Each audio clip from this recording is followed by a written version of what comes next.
KO debate series. We lit tonight. Y'all come through, man. Y'all know how we gonna show up and show out. See y'all all in the building.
Yo, what's going down with y'all, man? It's your boy KO. It's your boy Knockout. It's your boy KO 86, Knockout Boxing 86. Whatever you want, call me. I'm here. I'm live. We back. Welcome to another episode of Knockout Boxing 86 TV. I ask that you please hit that like button as you come in the building. Drop a comment so I know everybody that's in the building. Donate to the channel via the super chat button right there where you're leaving them comments at. Go ahead and hit that super chat button to show some support to the channel. And you can also hit that Cash App and show your support. The Cash App is right there at the bottom of the screen. $ Knockout Boxing 86 TV. Shout out to my dog Trap Band. 337, 5-piece. No biscuit in the super chat. He said absolutely nothing. He just showing love to the channel. I appreciate you, Trap Man. Shout out to my dog, All Things. # Anger Management Crew Fire Stick Game. 5-piece. No biscuit in the super chat. He said absolutely nothing. He just showing love to the channel. I appreciate you, big dog. Shout out to World of Animals. 5-piece. No biscuit in the super chat. He said absolutely nothing. He just showing love to the channel. Appreciate you, big dog. Shout out to my dog, Emmanuel Carter. 5-piece. No biscuit in the super chat. He said absolutely nothing. He just showing love to the channel. Shout out to Always Bet on Black. 2-piece. No biscuit in the super chat. She said Boots put on a dazzling performance. Yes, indeed, he did. And we are going to be talking about that today. Shout out to my dog, Johnny Spears. 2-piece. No biscuit in the super chat. He said absolutely nothing. He just showing love to the channel. Shout out to my dog, Kevin King. 2-piece. No biscuit in the super chat. He said, no biscuit. Salute, KO. Salute to you, Kevin. I appreciate your support, big dog. We got Sunchild. 10 of them things. Book. No biscuit in the super chat. He said, absolutely nothing. He just showing love to the channel. I appreciate you, Sunchild. We got over 100 people in here early. Y'all make sure we get the likes up. Let me see who all we got in the building. Then we gonna bring the smoke, bring the show, bring the topics, bring the content, bring the knowledge, as we always do here on Knockout Boxing 86 TV. So put your seatbelt on when you hop in my car on this ride. And when we say put the seatbelt on, that just means hit that damn like button. You ain't supposed to get in the car without putting your seatbelt on. Your ass is not supposed to hit this live stream without hitting that goddamn like button because it's free. I understand everybody can't hit them super chats and hit them damn cash apps every single show. For the ones that do, man, I appreciate you so much. But y'all can all do what's free, which is why we will not get into these topics until we get over 100 likes. In the meantime, let me speak to all my brothers and sisters that's gracing the platform with their presence tonight. We got my dog Trap Band in the building. Brother Huey Q, what's up? Todd Drake, but I see you. Greenville and Mike, what's good with you? Double double, what's up? All things in the building. Victor, what's up with it, Victor? World and Animals, TY, 007, Brandon Broussard, what's good, Brandon? Salute to you, bro. Kevin House, Cash Crypto, Kendra Scott in the building, Emmanuel Carter, Mark West, Javon 856, what up? My dog Night Rider in the building. What's up, Night Rider? Pat Greedy, Mike Moss, The Butcher, what's up? Kamani, what's good? 600 said, what's up, Ad Boy JR? Always bet on black. Red Oak, Texas. Cathena's Guild in the building. Straight south down I-35. What's up, bro? Ronnie Bravo, what's good? Ronnie, salute, bro. Supreme Cam. Johnny Spears, what up? In the building. Boxing. DXN. Tsunami, what up? Terrence Gayton, Million Films. My dog, Boxing.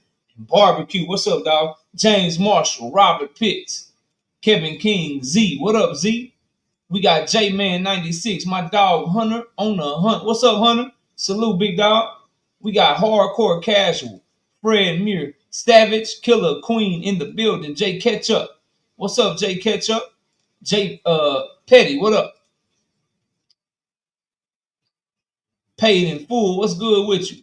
Marshawn West, Poi Pounder, NW. Dangerous Desires, Bullies. What is good with you, Miss K? Oh, man, she made some damn Alfredo lasagna roll-ups. Cajun Alfredo lasagna roll-ups, man. Them shit's fire, bro. She did some new recipe today, boy. Listen, man. If I didn't work out every day, she had me fat in the mom, man. Shout out to Miss KO, baby. I love you. That shit was so good. Whew. She be throwing down, man. Done balling, what up? Cause bro, the shit was so good. I normally eat dinner after the show. I tasted that shit. I said, no, I'm eating before the show. Fuck that. I need to eat it right now. That shit is delicious. Curly J, what up? Billy Wright, what's up with it, bro? We got GD in the building. What's up? Good. Ahmad, Sunchild, what up? Kendra Scott, I think I spoke, but what's up? D Free, what's good with you, D Free? Salute, bro. We got Nuke in the building. What's up, Nuke? Salute, bro. Lee Jackson, Pressure, what up? Dundrick, then. What's up, Dundrick?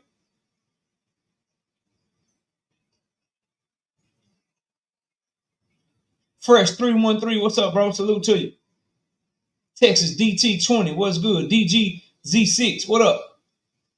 J Main, what up, J Main? Jacob Qualls, what up? B Dog, what up, B Dog? Cortez Bowles in the building, what's up? Jamoney, what's good? Devontae, what's good with you, bro? Kevin King says we at 86 likes. Gotta run them likes up. We got E Double, what up?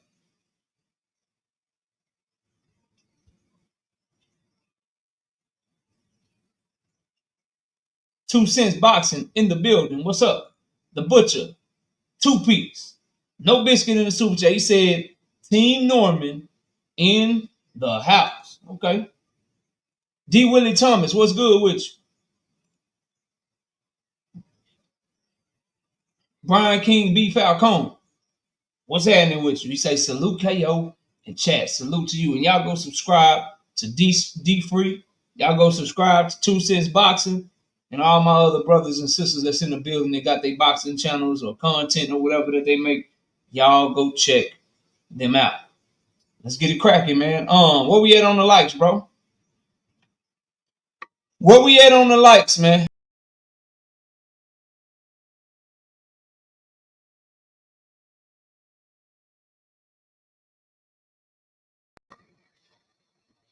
My bad, they had the wrong camera, but I had to dip out, dip back in. Dip out, dip back in on their ass. They had the wrong camera. At 95, we just need 5 people to hit that like button. E-double, 2 piece. No biscuit in the super chat. He said absolutely nothing. He just showing love to the channel. I appreciate you, E-double. Arena, what's good? Salute to you. 105, let's get to it. Now, I don't know how long we got today, but before I get to the topics,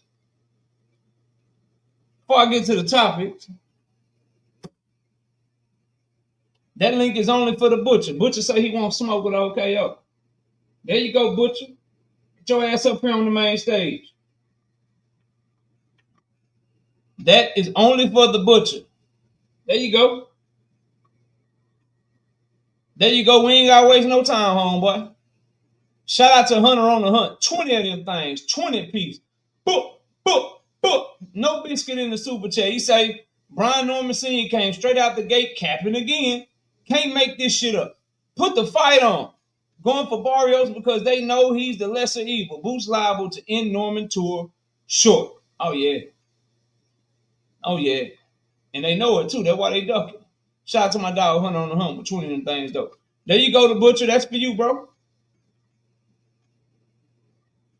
I ain't got long because I got a lot of topics to discuss. I could just smoke you real quick. I don't need about 5 minutes, maybe 10 minutes to smoke you real quick. Cal Cooler, what up? Envy the God, what up? That's just for the Butcher. Ruben Langford, what up, bro?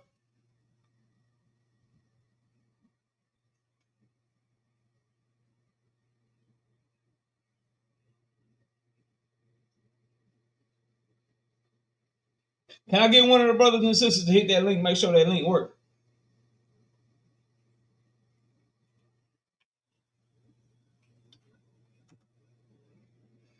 Okay, now I think we're good. Give me a second.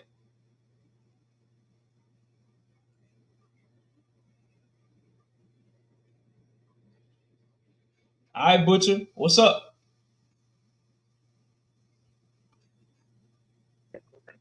What it do? What's good with you? I'm here, bro. What's up? We had to talk about Norman earlier, and the truth came out. Yeah, what's the truth, bro? Did he duck Jaron from Ennis? Truth is that Eddie Hearn lowballed him. He lowballed Brian Norman. Yeah, I ain't gonna call Boots a duck because I know Boots will fight anybody. But I know how Hearn do though, and Hearn lowballed on that. Mm-hmm. He could have paid Norman. How much did Brian Norman Jr. make in his last fight? His last fight, everybody know how much he made. He made you talking about the one that he just had, Quavers? Quavers, yeah. How much he make in his fight with Quavers? Well, it was a contract that was already agreed on last year, so the numbers were already in place. So when I looked on sports salaries, all because they had them at $250K.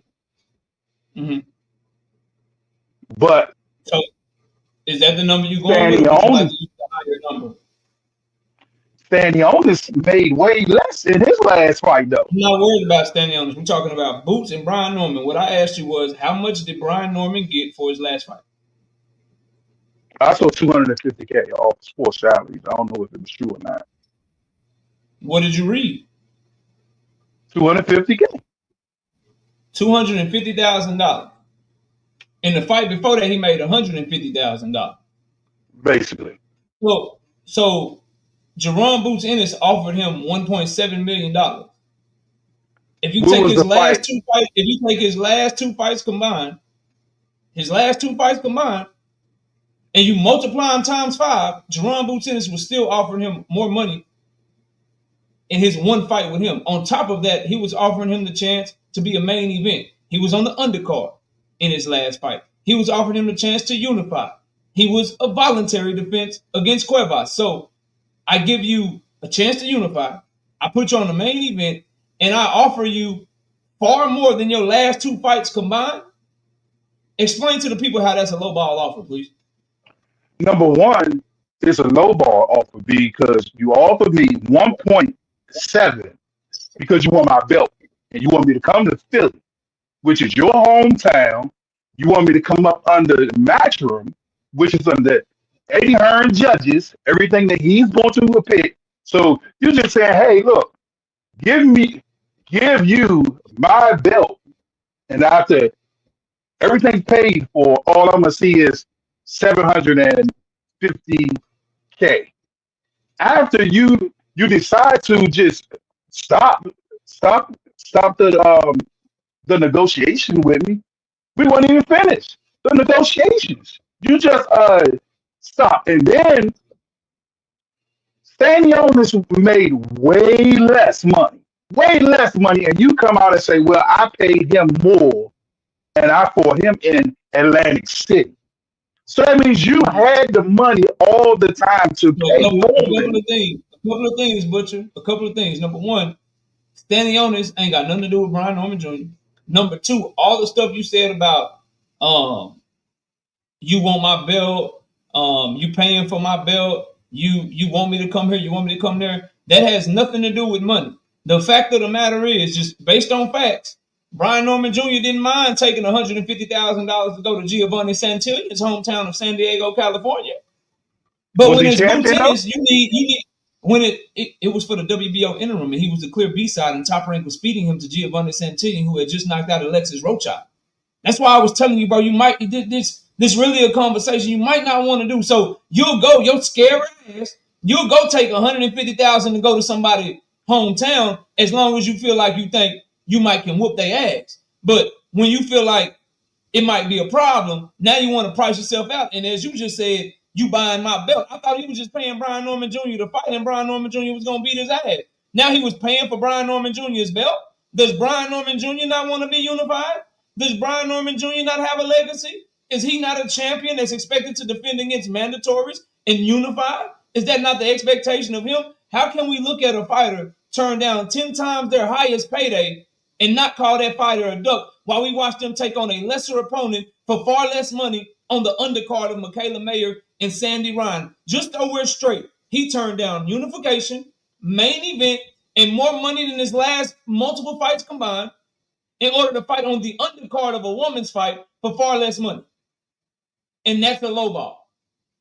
We got to change the definition of the word if we're going to use that. I can't offer you more money and lowball you at the same time. That shit just don't go together. Because if what Jaron Boots Ennis did is a lowball, then that means that he got lowball to fight Cuevas, but he just took it. That means he got lowball to fight Giovanni Santillan, and he just took it. That means that that man has been lowballed in all 20-something of his fights, because every fight that he's ever had was for far less money than what Jaron Boots and his team offered him.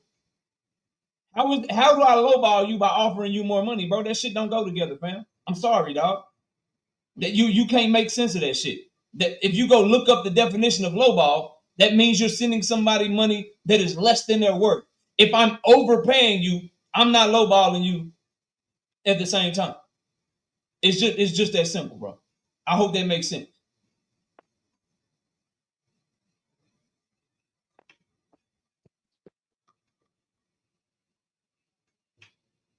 Hello? Hello? Hello? Yeah. Smart decision, bro. Smart decision, bro. Salute to my dog, the butcher, though. Let's get to this show. Oh, he's back. Hello? Yeah, I left off when you was talking about how much he had got paid and he should get the same amount. But this is the one thing you didn't hear nothing I said. I did. I heard you, but I froze. Okay. Well, you can go ahead and respond. My thing is this. Once I had beat Stanionis, my price, my number changed. My number ain't the same. He never fought Stanionis. I mean, not Not him. I mean the guy before Quavers. Once what's his name again? Javier brother saying his name. Giovanni. Yeah. Once he had beat him, his numbers changed. It's not the same. Number one.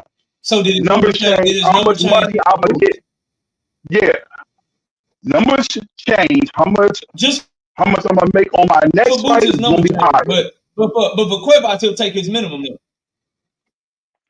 Cuevas, there was a contract that was already signed. There was a contract that was already there. Cuevas, it was just a contract. And Boots offered you a contract that was significantly more than that contract. But Boots offered you a contract that was significantly more than that.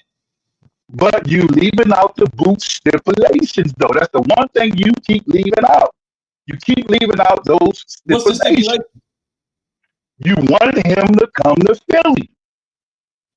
But you gonna knock him the fuck out anyway. Let your daddy tell it. That's what his daddy said. You don't mind going. So you only scared to go to enemy territory when it's Boots. So when it's Boots, you need a certain number. But I'm going off of Norman Jr. I'm going off of Norman Jr. You go to Cali to fight Giovanni for $150,000 in his hometown of San Diego, California. You'll go do that for $150,000. But for Jaron Boots Ennis to fight him in his hometown, you need to leave with at least $2 million. So by way of pricing yourself out and wanting more money for Boots, you letting it be known that you know you can't fuck with him and you ducking. Because the reason you'll take less money for other opponents, because you know you're going to win. And you get to keep milking that gravy train. The reason you want way more money for Boots is because you know Boots might tap that ass. No homo. So why Boots didn't circle back? You really having, bro. Why didn't Boots circle back?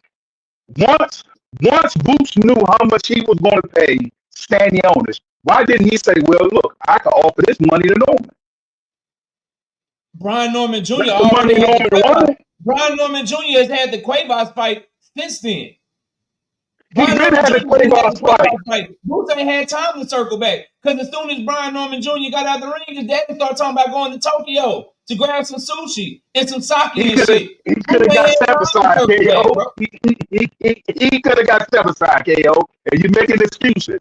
Boots knew how much he was going to pay Stanionis.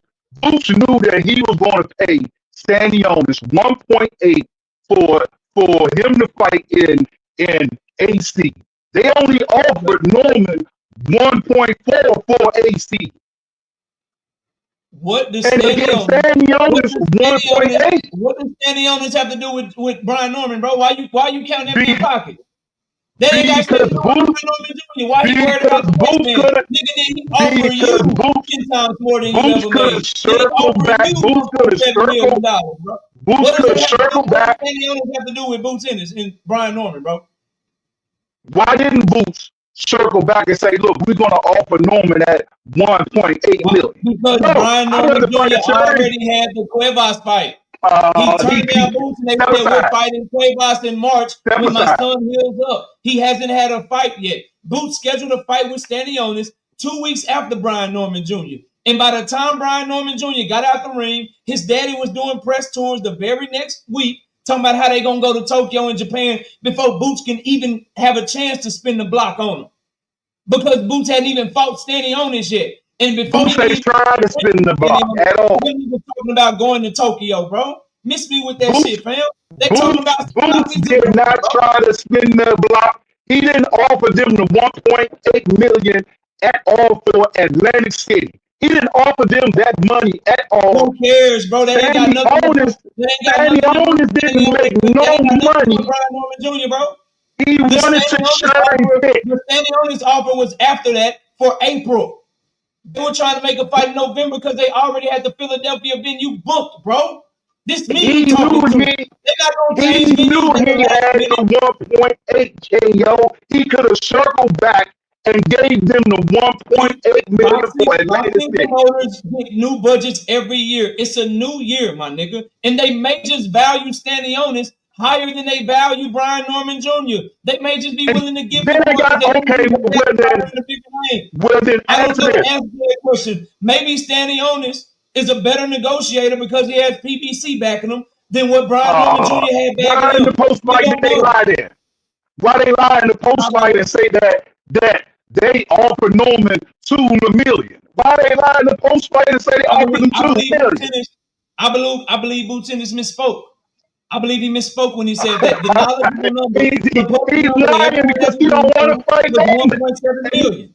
Who gives a shit He's about that? not. What I'm telling you He is, don't bro, want to they fight paid that Norman. man $1.7 million and he turned it down and instead took a fight for $300,000 on Michaela Mayer undercard. Okay, I You got a can't get question I around want that, you bro. to answer. I got one question for y'all. I want you to answer. Why did they You offer haven't answered my question yet, though, Barrios? bro. I will answer your Why question, did no they? problem. You haven't answered my question Okay, yet. go ahead. You started talking about a whole bunch of What's other your shit. question? What's your question? Go ahead. My question that I asked you was, how do I offer you more money than you've ever made and lowball you at the same time? Because you offered a weaker opponent more money, and you gave him more money because he was a cherry pick. Number one, whether or not Stanley Onis is weaker than Brian Norman Jr., that's your opinion. We don't know because they've never fought. I'd agree with you. I tend to agree with you, specifically since Boots just beat that ass, and now Stanley Onis is probably going to be a shell of himself. But that is just your opinion. We don't know who's weaker and who's stronger because they never fought. So instead of talking to me about what your opinion of is who would win the fight between Brian Norman Jr. and Stanley Onis, let's bring you back to the question. And the question is, take their name out of it. How do I offer you, Butcher? How can I offer you more money than you've ever made in your life and lowball you at the same time? That's the question, bro. Because you sitting on 1.8 million and you're not offering me the 1.8 million for AC, and you knew you had it. Again, you're pocket watching. First, you pocket watch Stanley Onis. Now I'm you're worried trying to about what I got. negotiate. We're talking about what I offered you, right? Don't pocket watch me. Don't worry about the next man. If I offer you 10 times more than you've ever made in your life, if you make 50,000, but I offer you 500,000, if you make 100,000, but I offer you $1 million, how am I lowballing you by offering you more money than you've ever made in your entire life? Don't deflect and just answer the question. Because the answer Because is you off. simple and you don't want to Because answer it. We both know the answer be is, hey, oh, you're be not lowballing me. But I I'm going know to give what you the one answer is. answer. Go ahead. You want to know why? Because we knew how much you offered Barrios before you even came to us. We already knew you offered him more money than what you offered us, so you lowball Another us, deflection. but you offered Another deflection. Barrios more. What does Mario Barrios have to do with you? You continue. First you pocket watch Danny If Owens. you want to Now you fight me, if you want to hold fight me, you gonna make it on, happen. hold on, If you fam. want to Hold fight on, me, you fam. gonna make it Hold happen. on, fam. Hold on, fam. First, you started by answering my question, trying to pocket watch Danny Owens. Then you started by trying to answer my question, trying to pocket watch me. Then you started by trying to answer my question, trying to pocket watch Mario Barrios. Why are you worried about other niggas if you know you're gonna knock me out? Why are you worried about what I'm offering them if you know you're gonna beat my ass? What I'm telling you is, if you have only made a certain amount of money, and I'm offering you far more than you have ever made, how am I lowballing you at the same time? That question doesn't require anyone else. You don't need to worry about what the other employee is making. You don't need to worry about what the other consultant is making. I'm talking about you. If I know Butcher only made $50,000, but I offer Butcher $500,000, did I lowball you, sir? And you lowballed me because I know what you offered Barrios, and he's a champion just like me. I want the money you offered him. But number one, So, you lied on Norman Jr. Hold on, I ain't finished yet. And you lied on Norman and I offer you Jr. $1 million, because I lowballed you. hold on, you lied on Jr. because he never said all of that. He never said none of that, and he has a manager who does all his talking. But the problem is, So you is his hate daddy his dad. lying on him? Because we only His going out dad what is his not his daddy said. manager. So is his daddy His lying on dad his is own not his son? manager. His dad is not fighting for him. His I didn't ask dad you don't that. even live I with him. said, is his daddy lying on his own son? That's His what I asked dad you. is his dad has confidence in his son and saying that his son is going to knock him out. But his son never said that. You can't say that he said that. I didn't ask you that. Is his Yeah, dad lying see, on his but own son? his dad is having confidence for his son, but you said that he said that he gonna knock Boots out. That's cool. Is his dad Never lying? Junior never had said that. That's fine. No issues. I don't even care about the knockout shit. I'm on the duck shit. I'm on not being able to see the fight. How about his manager though? What I'm asking you is his dad lying on when he said they offered him 1.7 million? I don't know, but how about his manager? Did you hear what his manager said? Why are you worried about his dad so much? The boy has a manager. Yeah, his manager confirmed that they offered $1.7 million. Yeah. And the $1.7 million had what? The same thing that 300,000 got on it, taxes. The same that 150,000 got on it, taxes. The same that the 300,000 got on it, managerial fee. The same that the 150,000 got on it. Yeah, I know you run it. I know you run. Everything, bro. Run. Go ahead, run. You already know what the stipulation was for the 1.7. They wouldn't do the 1.7 in AC. When your only other option is a voluntary defense on the That's not his thing. This is what you don't understand. Stipulation, sir. This is what stipulation, sir. This is what you don't understand. This is what you don't understand, KO. You don't get the stipulation, sir. I'm sorry. This is what you don't understand, KO. This is what you don't understand, KO. My name is Brian Norman Jr., not senior. I'm 23 years old. I got dudes like Ryan Garcia, Devin Haney, who's about to move up to 147. I can make money off of them. I don't need Boots. Boots need me. He needs my belt. Boots Ennis for some hypothetical fights that you or I don't even Boots don't want to pay me. You realize that makes your stance worse, right? He don't want to get money on the table. And if Boots want me to come to Philly, so he turned down. He want me to come to Philly. He gonna meet me halfway. No, I want you to be clear what you're saying, bro. I really want you to hear yourself. If you want me to come to Philly, you're gonna pay me properly. Hold on a second. So he got 1.7 million on the table for sure, but you're justifying him turning down that money for hypothetical fights that you or I don't know gonna happen. We don't know if Devin will fight him. We don't know if Ryan will fight him. We don't know nothing about those fights. So it's cool for him to turn down a guaranteed bag for some bags that you think could quite possibly happen in the future, maybe. Okay, bro. That's a dub. What came with that 1.7 though? You keep ignoring it. You want to leave it out. What came with that 1.7? The highest payday of his career and the opportunity to unify. Just chance to be a just like I figured. He had to go into enemy territory. That's what came with the 1.7. You're going to come to my hometown, my judges. You're going to fight on Matchroom. So that means the only way you are going to win is you got to knock me out. I can run all day and you ain't going to win the fight. But you want to give me, you don't want to negotiate with me? Was he in that same situation with Giovanni Santillan? Where'd they fight at? At that time, he didn't have a belt, though. Let's run it down. Let's run it down. He didn't have a belt, though, did he? What city and state did he fight Giovanni Santillan in? Puerto Rico, right? Be a diehard fan, so it shouldn't. You a diehard Norman fan. I told you I was a casual. I already told you that. I told you about to lose to a casual. Bro, you getting cooked badly. This I ain't getting that cooked. You the one that keep on hiding that. Really? They trying to make them fight in enemy territory. Make the point. He fought San Diego. He fought Giovanni Santillan in San Diego, California. Giovanni Santillan is from San Diego, California. He fought Giovanni Santillan where the business wanted him to lose because he looked trash in his first couple of top ranks fights. And Giovanni Santillan was the A-side top ranked fighter. So the judges were going to be favorable towards Giovanni Santillan. And he did it for a whole whopping $150,000. Now, you're telling me that because he beat Giovanni Santillan, got elevated to the WBO champion because Terrence Crawford dropped his belts, didn't have a fight since then, somehow that increased his value to the point to where he can demand more than 10 times what he's making. But then turns around and turns that money down to take significantly less to fight on the undercard of Michaela Mayer and Sandy Ryan. But that's not enough. You got to be out your mind, bro. I really think Boots ducked because Boots basically came out and said, I'd rather pay Stanionis more.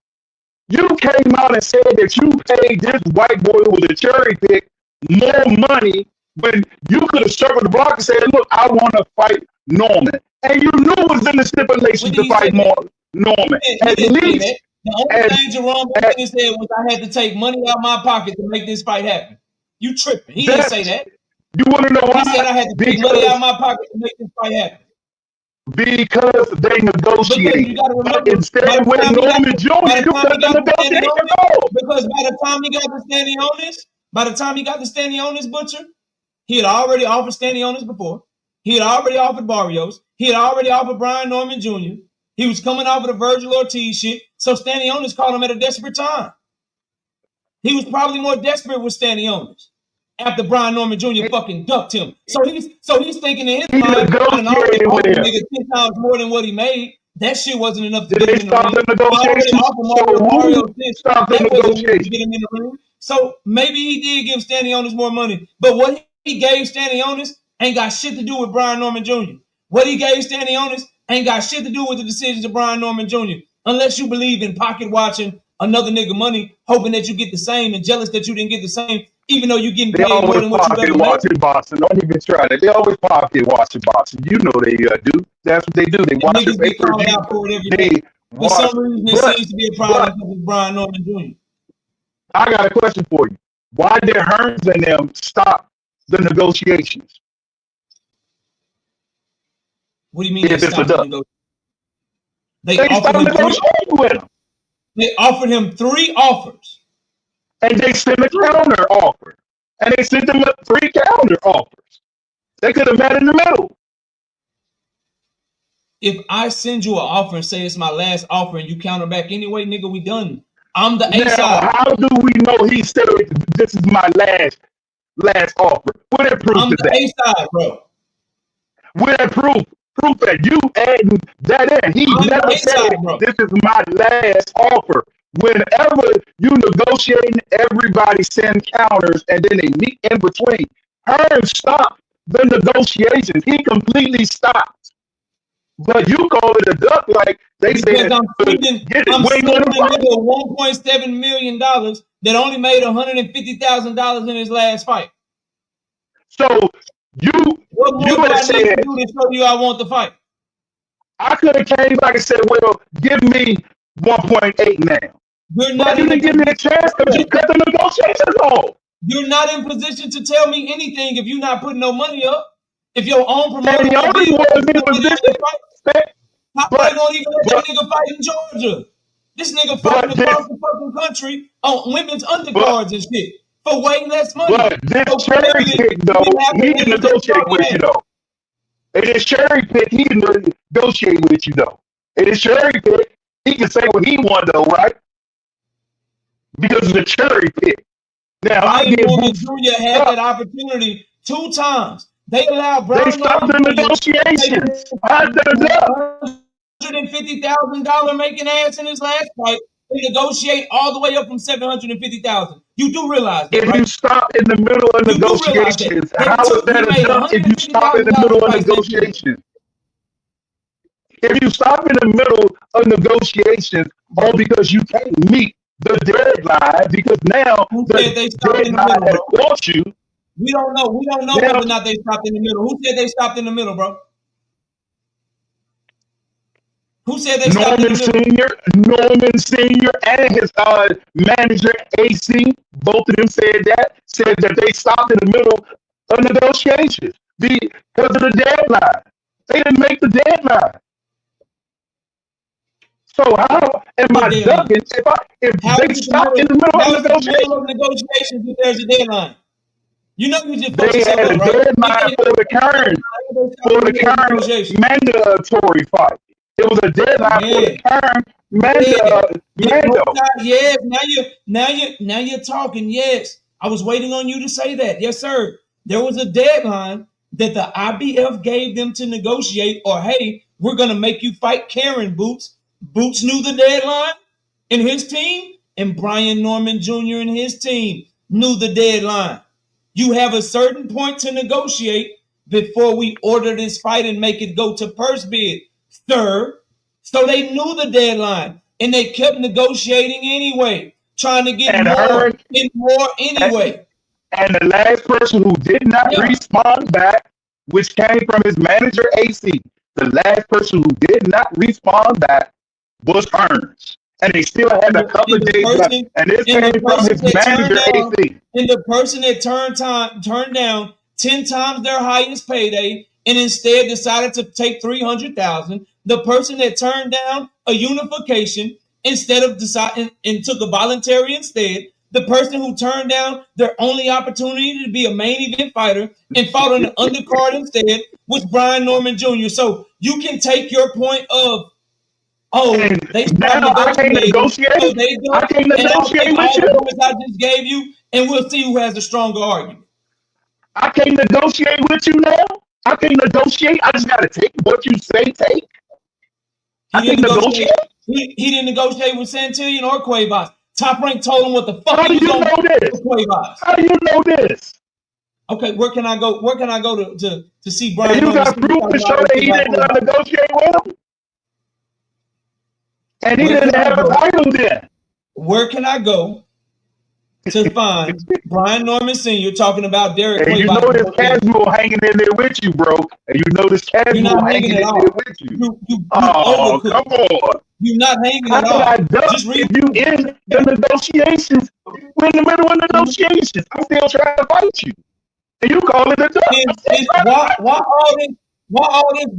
Why all this boost negotiation? But when you fight Derek Cuevas, you just take your minimum. And then you go pay this cherry pick more money. Negotiating Cuevas. Any else was a cherry pick. That was a cherry. They know they can't fuck with him, bro.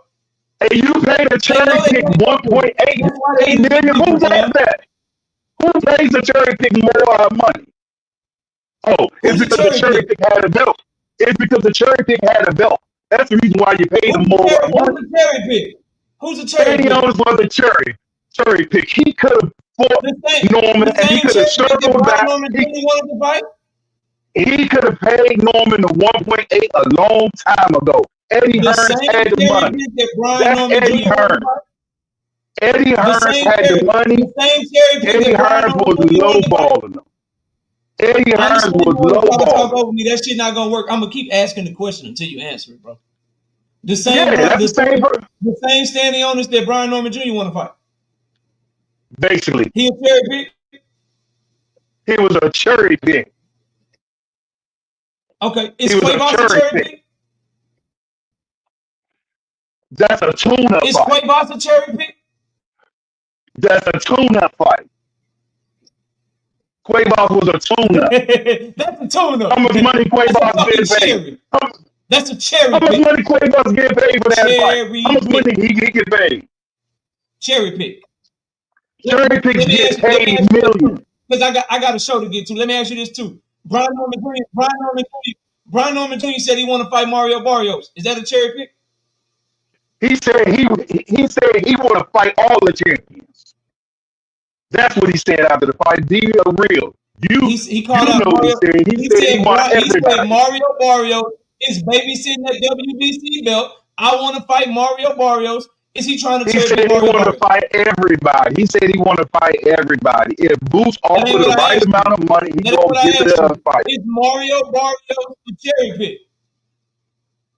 Mario Barrios is a champion. He's not a cherry pick because he got pedigree. He got fights. He has a resume. Stanionis don't have a resume. Stanionis haven't fought no wars. And what champions have he fought and beat? What champions has Barrios beat? I said fought and beat. Who did Barrios fight in his last fight? And how did that fight go? That was a tune-up. But he fought Tank. He fought Thurman. He fought Tank. He fought Thurman. He was a tune-up where he went life and death with Abel Ramos. You cooked out here, bro. And he fought Thurman. The 334 people in my chat is that when Brian Norman Jr. calls out Mario Barrios, he's a champion. When Jaron Boots in his fights, he wants to stand on this. It's a cherry pick. You a That's a fucking cherry hater, pick. dog. Hey, that man ain't got that many fights, man. That man Compromise, struggled homeboy. his last 2 fights. That man struggled. Stanio's got his face You beat out up here by two compromise. Stanionis, just so we clear, Stanionis is a cherry pick. Stanio's a cherry pick. Stanio's a cherry pick. Mario Barrios got pedigree. Everybody knew that boy ain't have no feet, and he coming forward with the whole fight. By Tank Davis and Keith Thurman. That's his pedigree. Who's gonna do that against Boots? Have no feet and come forward the whole fight. He would have got knocked out by a Tank. Exactly. Ain't got no feet, and you coming forward the whole fight. Which is why you know. That's why Boots gave him 1.8 million to fight him. He ain't That's why he had 1.8 million. He don't want to be Norman because Norman can crack, and he's not going to fight Norman. I'm telling you, he's going to duck Norman, and he's going to move up. Brian Norman Jr. and Brian Norman Sr. made $300,000 to fight on the undercard instead of taking $1.7 million. I'm calling it on your show first. At the end of the day, Brian Norman Sr. took $300,000. Stop talking over me. Brian Norman Jr. and Brian Norman Sr. took $300,000 to fight on the undercard in a voluntary defense instead of taking 1.7 to unify on the main event. Them boys scary. They duck their ass off and they continuing to duck. I appreciate you coming up here, but I got other shit to get to. Peace, homeboy. Salute to the butcher. Boy, you overcooked. You sound crazy. Shout out to HTX Nate 44 with the 5-piece. No biscuit in the super chat. Salute to the butcher. Brian Norman price didn't change, but you need to change your phone service, brother. Nah, he had a little choppy, but you know, it is what it is. Hunter on the Hunt, 10-piece. No biscuit in the super chat. That sound like Brian Norman Sr. He would never hit my link. Pleading his case under an alias. Come on here with the bullshit. He won't hit my link. HTX Nate, 2-piece. No biscuit in the super chat. I'm making an offer to buy you a new phone. Shout out to Todd Drake for 2-piece. No biscuit in the super chat. Best and final at 3 times. Plus, more than you ever made is a duck. He know that shit. He just love him some Brian Norman. Maybe my homie just from Atlanta or some shit.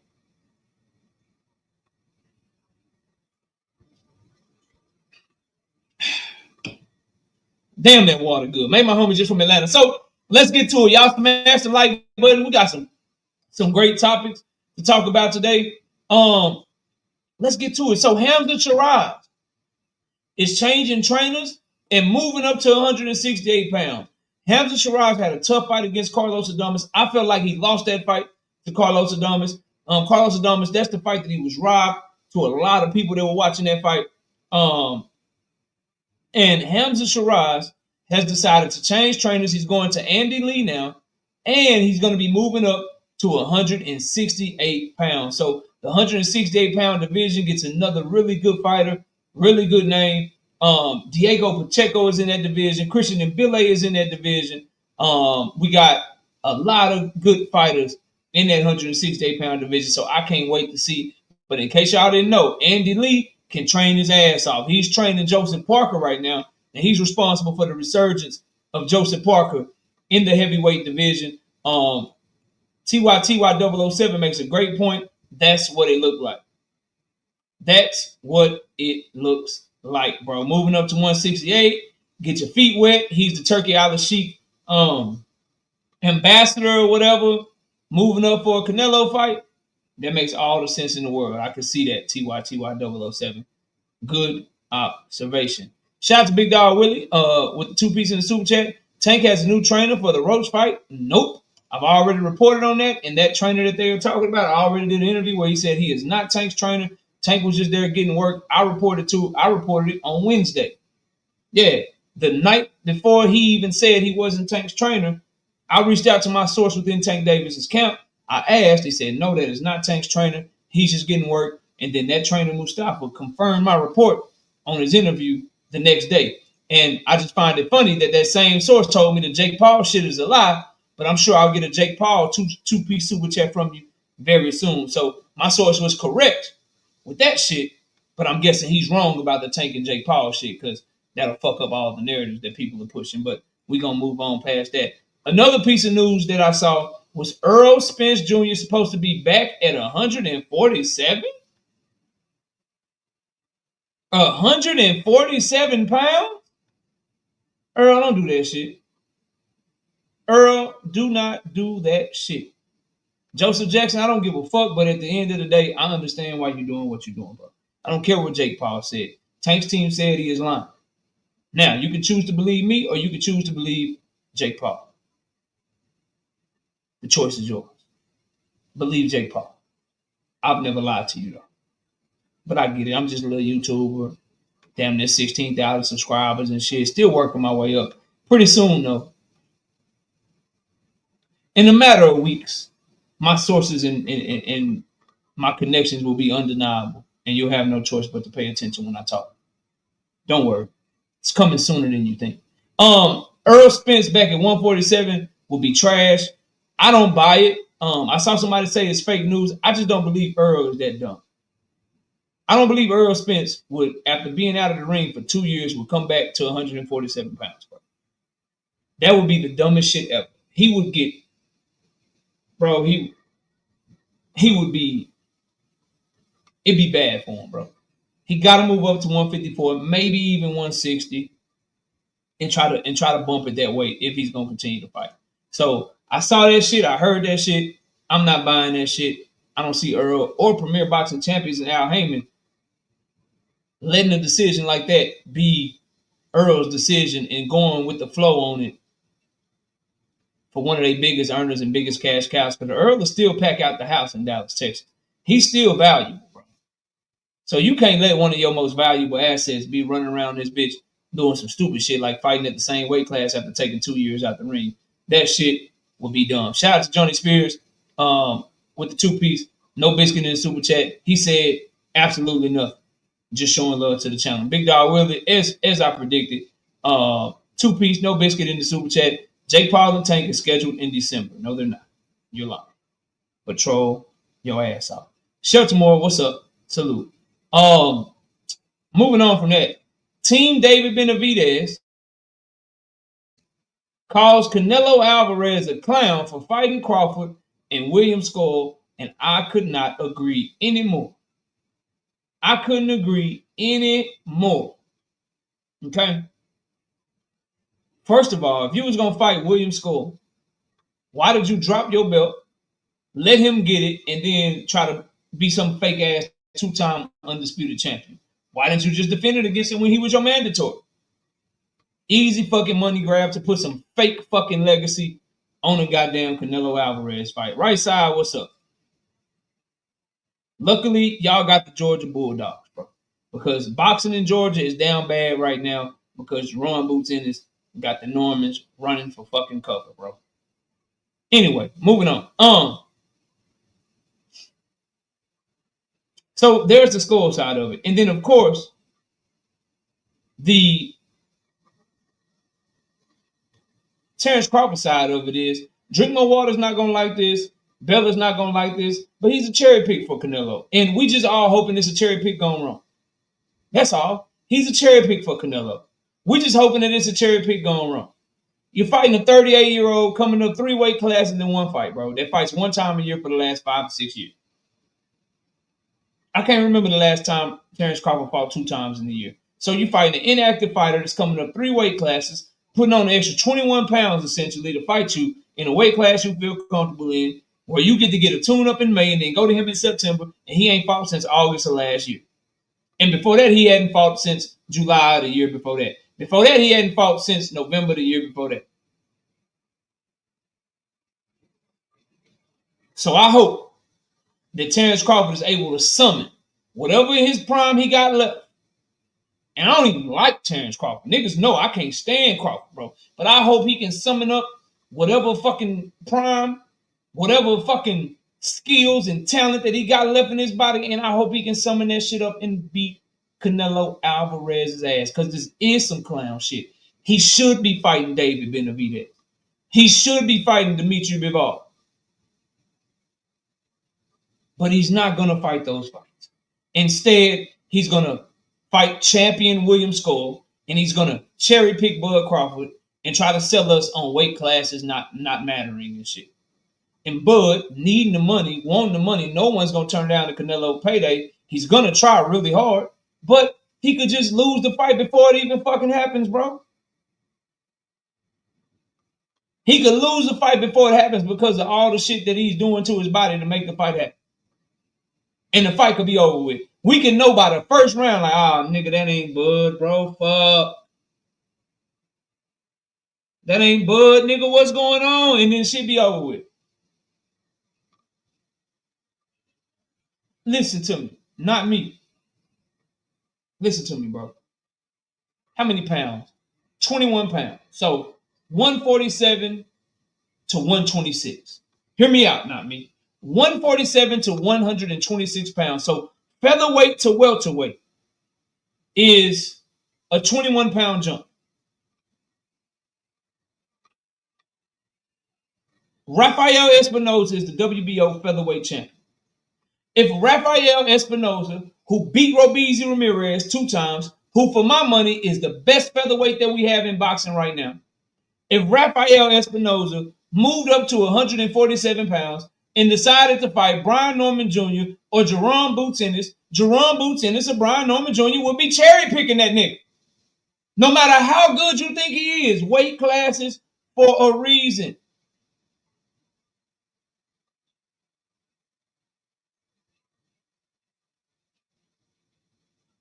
That's what this shit is. Maybe we got to do other weights to put it into perspective for you, bro.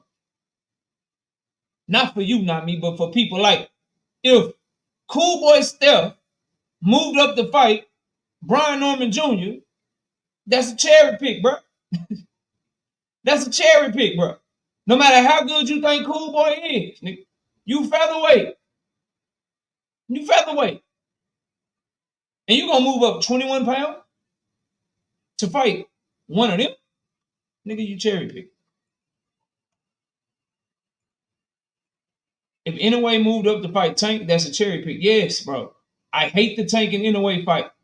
I would like to see Inoue, if that fight can become a reality. How do you look at 126? How do you look at 130? Okay. Oh, shit. You beat up O'Shaquie Foster. Oh, damn. You moved up to 126 and you stopped Rafael Espinoza. All right, now I might get some interest in the fight. But when Luis Nery is putting you down, when your punches don't look the same at 122 as they did at 118, nigga, I need to see you at 126, 130, before I see you jump all the way up to lightweight, because those types of fights can end before they even start because of the weight difference, bro. Yeah, I don't believe in that shit. Anyway, got plenty of work between him and getting to a Tank Davis fight. Tank Davis got Lamont Roach problems, Shakur Stevenson problems, Keyshawn Davis problems, Lomachenko problems. He got all them, like, nigga, they got shit they need to be doing. Shout out to my son, Rob O'Mara, in the building. That's my son right there, Rob O'Mara Gaming. Y'all go subscribe to him for gaming content. Y'all go subscribe to my son for the gaming content, man. He doing this thing, trying to grow his channel, dropping content almost every day, 3-4 times a week. Y'all go subscribe to his channel, man. Still got Devin Haney problem. Who got Devin Haney problem? Okay. Who got Devin Haney problem? Devin Haney got Ryan Garcia problem. And potentially Jose Ramirez problems. I hope he get through Jose Ramirez. But the big thing is he got Ryan Garcia problems, bro.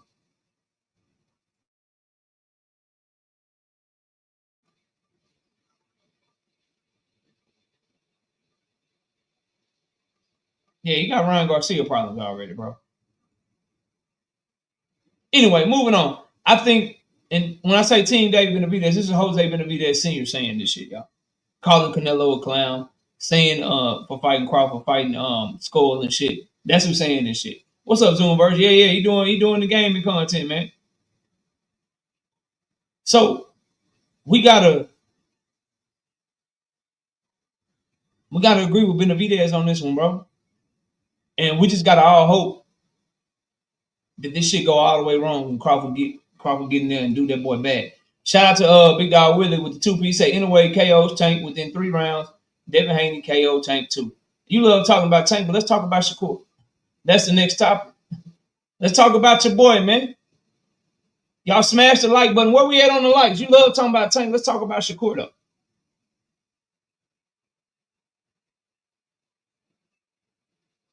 Let's talk about Shakur. That's the next topic, bro. You right on time with your hating ass. Right on time with your hating ass. Where we at on likes? 228. Can we get to 250, please? We got almost 400 people in here, man.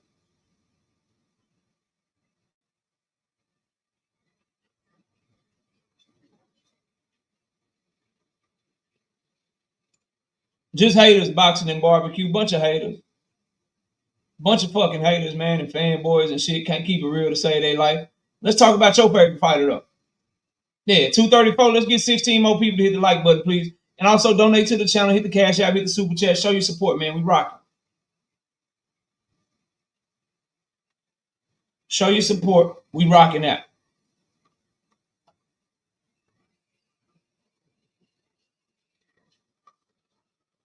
DP, are you with me? What's up, DP? Thanks, Zoomverse. Appreciate your support, man. WTF Media, what up? Y'all let me know when we get to 250. Oh, we got a bet in the house. Ty Draper betting 100 against Shelton Moore, the OG Shelton. Now, OG, I can tell you, Ty, OG Shelton, he don't always come around, but I've been knowing him for a long time. I ain't never heard him not pay no bet. But hold on, yeah, I have. Shelton, did you ever pay me my push-ups? We bet some push-ups like 2-3 years ago. Oh, no, you gave me money instead, I think. Or am I tripping? I think you owe me some push-ups, bro. I'm trying to think what for.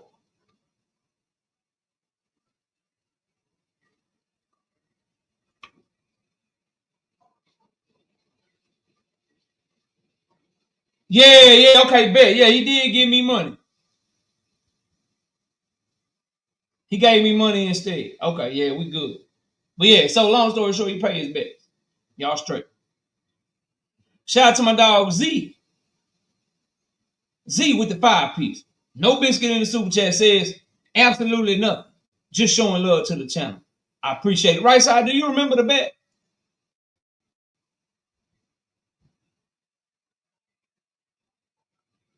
That's right. Yeah.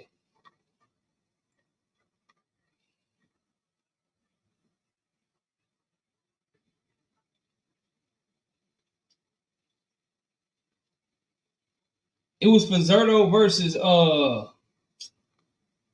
Zerto fighting, bro? Did you think he was gonna beat Bivol?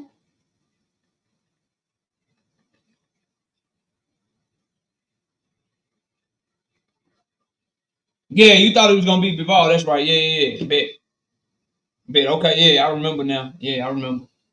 But yeah, he paid his bet. He paid me money instead. We had bet push-up. I don't bet money, but he just gave me, I think it was like 50 or some shit. Might have been 20, 25 or something, but he paid.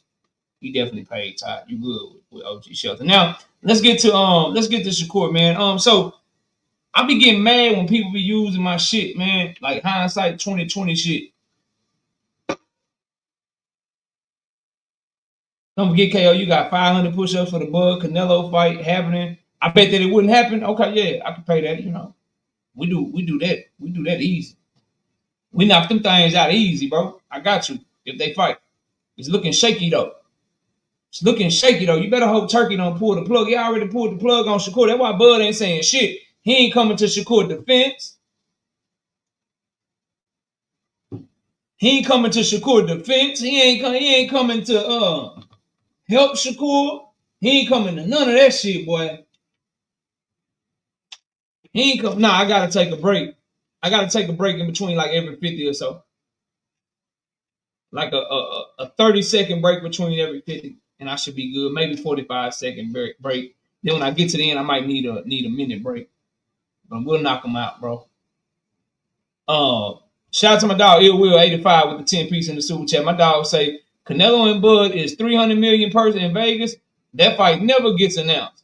Boots need to use his super status to petition Bud. If Bud vacate, he will fight Tellez. Norman and Barrios do nothing for him. Nah, he needs to go ahead and try to unify. I'm with you though. I'm sending Norman one more offer, and then if he don't take that shit, nigga, forget you. I'm sending Barrios offer. If he don't take that, forget you. Right, but you're not gonna hold my career hostage because you're trying to sell your belt because you know you can't fuck with me because I made you quit in sparring. Like, let's just be real, bro. Niggas trying to sell their belts. When you'll take a fight against a nigga for less money than you'll take a fight against somebody else, we already know what you're doing. You want so much money to fight Boots because you know you're gonna get fucked up. But you'll take less to fight the Japanese dude because you know you probably gonna beat him. You'll take less to fight Cuevas because you're gonna beat him. You'll take the risk and take less to fight Santillan because you believe you're gonna beat him. You don't believe you're gonna beat Boots. So let me get this retirement check. I need to pay for my dad's house off. I need to at least have $1 million when I get done so I can be straight. Like, that's what niggas is doing, bro. Shout out to my dog, not me, with the 5-piece and the super check. Bro, I got tickets for the Fundora Conwell showcase card, and they just announced the undercard. Front tickets ain't cheap either for such a card. I hope you enjoy that fight, bro. Gabriella Fundora, future pound for pound great. Probably gonna go down as one of the greatest women boxers of all time when she hang that shit up. She nasty with it, bro. We got Big Dog Willie with 10 of them things in the super chat. Say, did you see the evidence? Tank turned down $30 million to fight Devin Haney. Bill said it, and I believe him. Tank is scared to fight Devin because his superior boxing skills and granted chin. Tank is ducking. The fact that you said your evidence is Bill said it shows that you were just spending $10 to troll your boy KO, and I appreciate you for that. I 100% appreciate you for spending money to troll me, because you could be like these busters and troll me for free, but at least you're spending money to troll. So I appreciate you, Big Dog Willie. Now,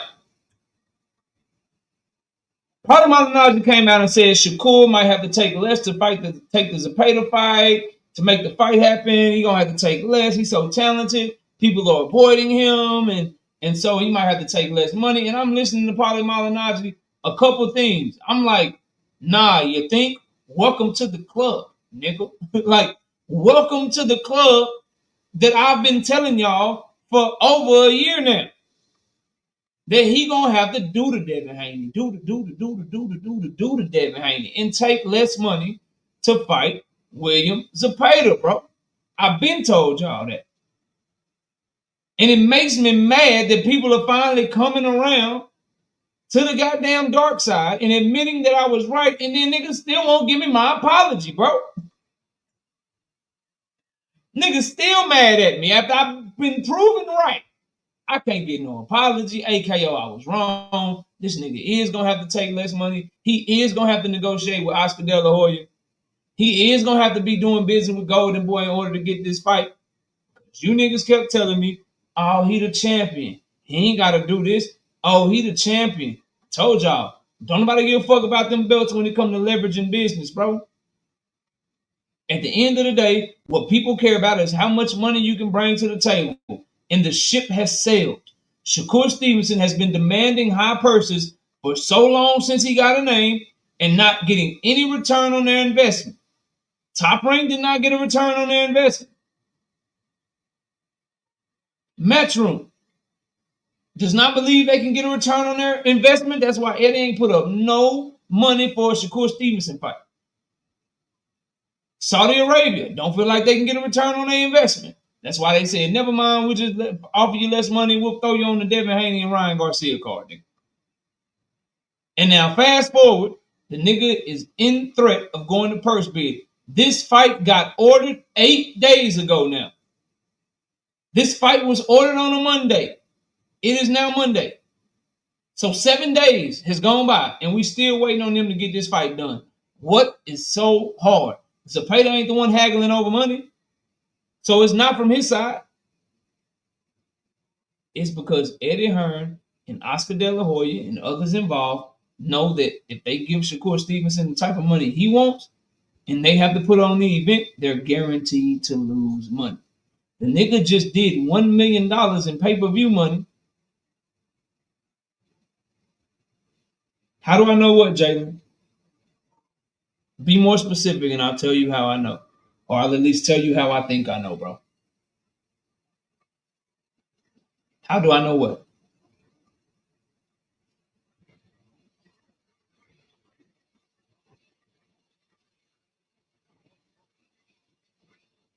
How do I know Zepeda ducked twice? That can't be what you're asking. What are you asking me? How do I know what, bro?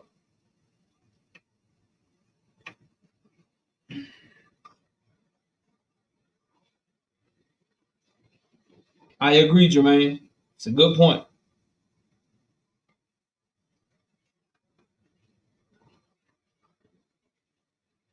Trying to figure out what my dog Jalen is talking about. Jalen, you got to type faster, bro.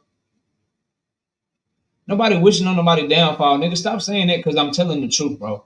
And I'm giving you analysis that you won't get nowhere else. But I said I'm going to stop arguing with your kid ass. You a kid, bro. 23 years old. Just stay in a child's place and learn something, bro. Oh, can't keep blaming Shakur when Zepeda ducked already. So who know who holding up the fight? Okay, so Zepeda ducked in the past has nothing to do with right now. That's number one. Number two, I know who's holding up the fight because he admitted that he's the one that turned down Turkey's offer. Zepeda accepted Turkey's offer. Zepeda's side was good to go. They accepted Turkey's offer. Shakur turned it down. That's how I know.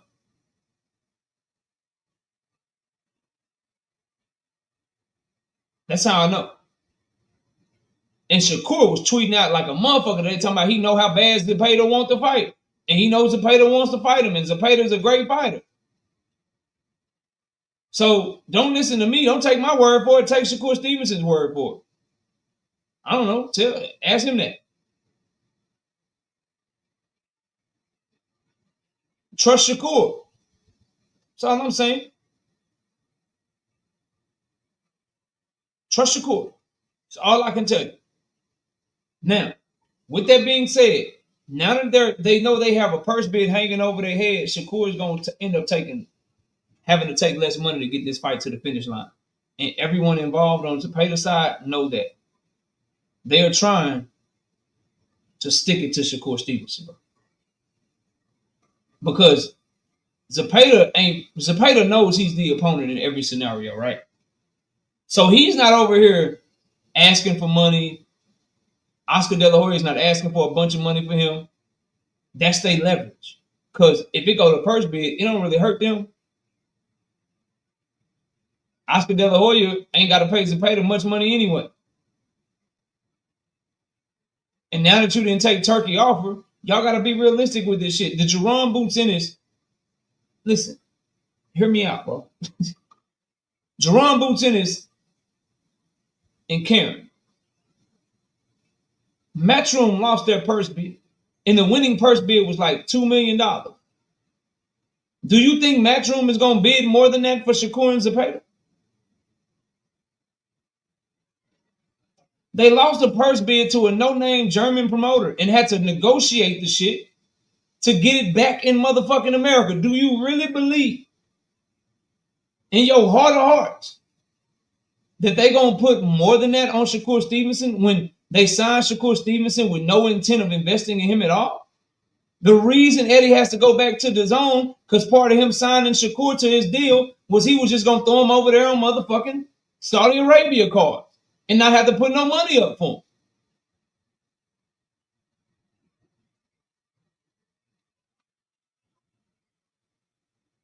So now, Oscar and them know that. They like, fuck it, we'll just sit back and let it go to purse bid. We know you don't want to pay for the fight, Eddie. We'll see if we can outbid you.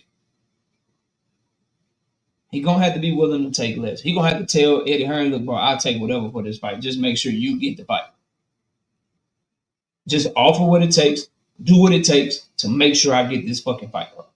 Because if he doesn't, it's gonna get ugly, bro. It's gonna get ugly.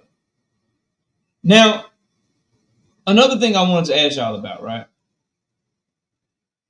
Another thing I wanted to ask y'all about. Shakur versus O'Shaquie Foster had a war of words.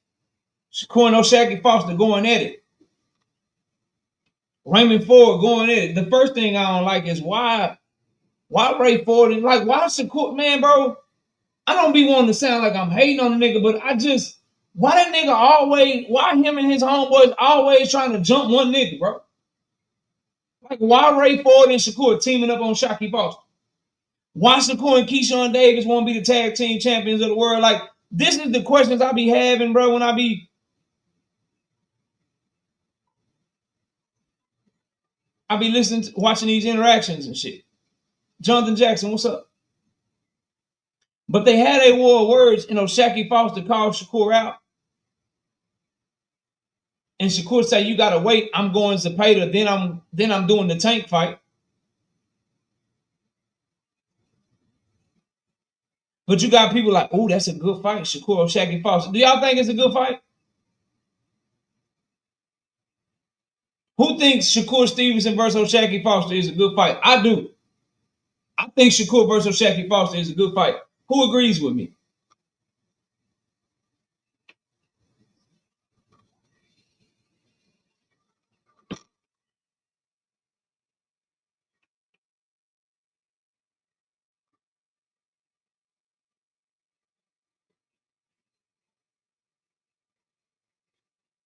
I'm talking about in terms of competition. I think it won't be a like a fun fight to watch.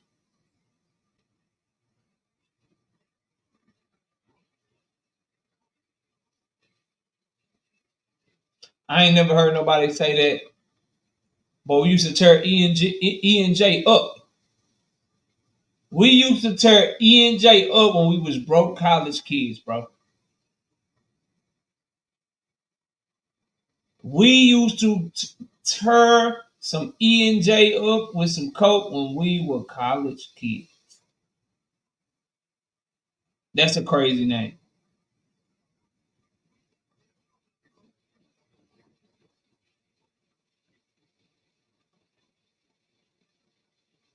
That's a crazy, yeah.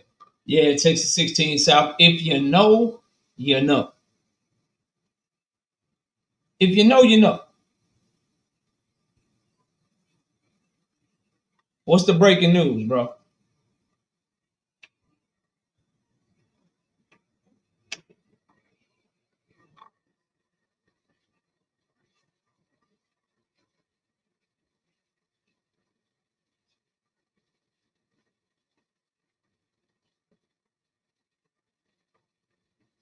What's the breaking news,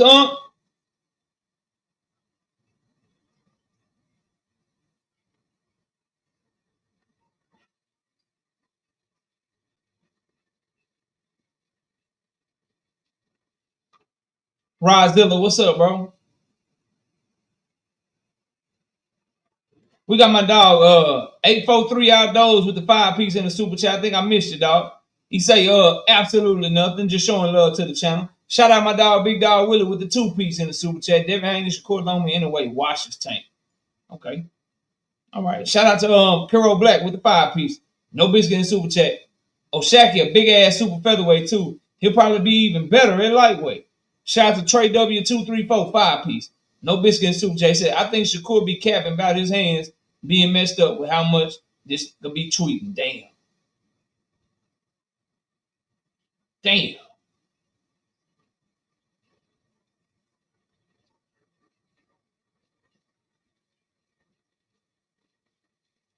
Oh yeah, I seen it. I already went over that. You talking about the one he gave to that boxing news outlet? Yeah, I already went over that, bro. Yeah, I already went over that. I just want to see this. Basically, bro, before I move on, are y'all going to show the same level of scrutiny towards Shakur and Shaquille Foster as y'all showed towards Tank Davis and Lamont Roach? That's what I want to know. Mr. Moet, what up? I'm just asking, bro, like, are we going to get, if that fight were to happen, like, we going to get the same level of disdain, same level of anger? Don't nobody want to see that fight trash, that fight garbage. Y'all gonna do the same thing with Shakur versus Shaquille? It's Tank versus Roach.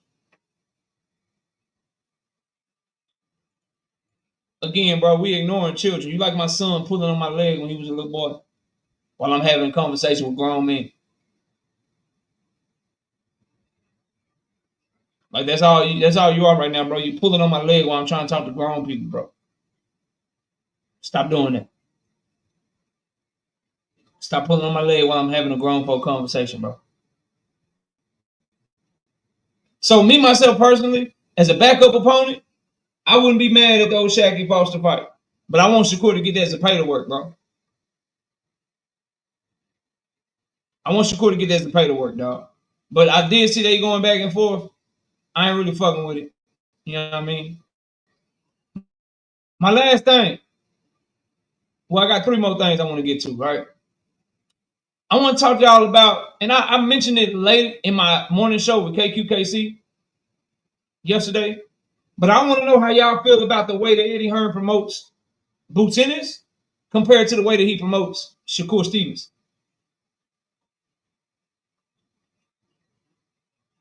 Like, he promoting the shit out of Jaron Boots Ennis.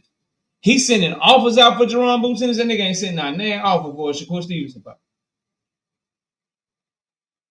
Not nan offer. He got Jaron Boots Ennis motherfucking hometown fights and shit. I ain't seen Shakur Stevens fight in America since that nigga signed to Eddie Hearn, bro.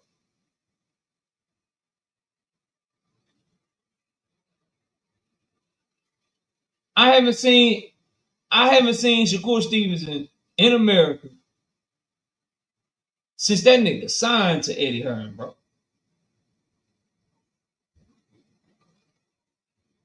He sent Brian Norman Jr. an offer. He sent Stanley Onis an offer. He sent Barrios an offer for that nigga.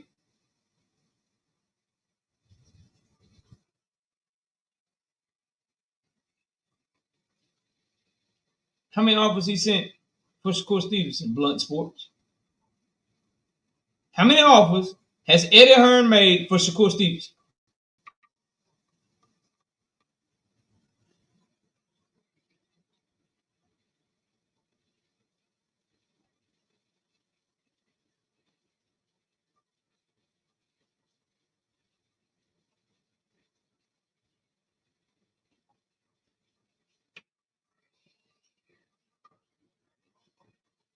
And niggas like, we got to get Boots a unification. We made an offer to this person. We made an offer to that person. Them boys like, Shakur versus Zepeda is a big fight. It's a great fight. I'm going to go to the zone and try to see if they can make it happen for it. And it all goes back to niggas ain't making money off of you, bro. These promoters are tired of losing money on these fighters, overpaying these dudes. Cap, that was Turkey a la Sheik. Cap, see how niggas do? See what I'm saying, bro? And the niggas that call me a hater. Eddie Hearn did not put up no money for Kid Austin, bro. That was from Turkey a la Sheik. Nigga just be lying, bro. Nigga just make anything up, bro. He doesn't promote Shakur Stevenson the way he promotes Jaron Boots Ennis because he believes in Jaron Boots Ennis more than he believes in Shakur Stevenson in terms of being able to make money off of Boots. He thinks he can build Boots into a star. He thinks he can get a return on his investment. He signed Shakur Stevenson with it in mind to just milk money off of him. So let me send you over here to Turkey so I can get my 20 to 25%. Let me try to go to the zone so I can try to get them to give me budget for the fight because I ain't trying to put up none of Matchroom's budget for your ass. Nigga won't even send an offer to Golden Boy the way that he's sending offers to PBC and Top Rank for Brian Norman Jr. and motherfucking Stanley Onis and Barrios, respectively. It's sad, bro. It's sad that y'all don't see it. And I told y'all the nigga should have never went over there, bro. Big Dog Willie with the 5-piece. Zepeda is going to try to fight Tank next. Tank likes taking Shakur opponents. Zepeda rather get KO'd by Tank a bag than get embarrassed by Kur for a small bag. I'm sorry, bro. It's already you can't take me there. Zepeda already signed to fight Shakur, my nigga. I'm sorry, bro. Like, Shakur's the reason that we don't have him versus Zepeda yet. Because he turned down Turkey's offer. Zepeda did not, bro. Y'all gotta stop this shit, fam. Y'all are living in some alternate reality, bro. You dropping super chats telling me that Zepeda's the one that's gonna do this, Zepeda gonna try to do that. He was ready to go, bro. Shakur is the one that told Turkey, no, you told me you was gonna give me this, but now you said you're gonna give me that.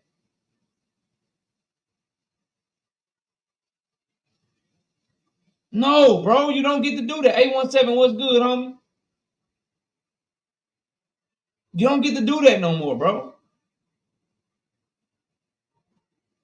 Shakur made them have to go another route to try to make this fight happen.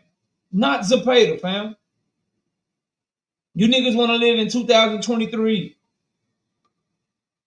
What's going on right now? Zepeda was signed to fight Shakur twice. He was supposed to fight him at the end of last year. He asked for it to be pushed a month because he had to have a baby.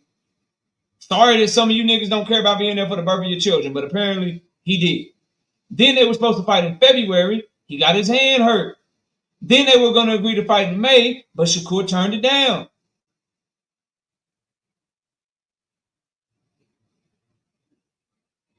Sorry, bro. You niggas want to bring up, I'm talking about right now, 2025, how we get this fight. When Zepeda ducked Shakur, we called it out. You niggas had no problem with it when I named Shakur Stevenson the most ducked fighter of 2023. No problem. None whatsoever.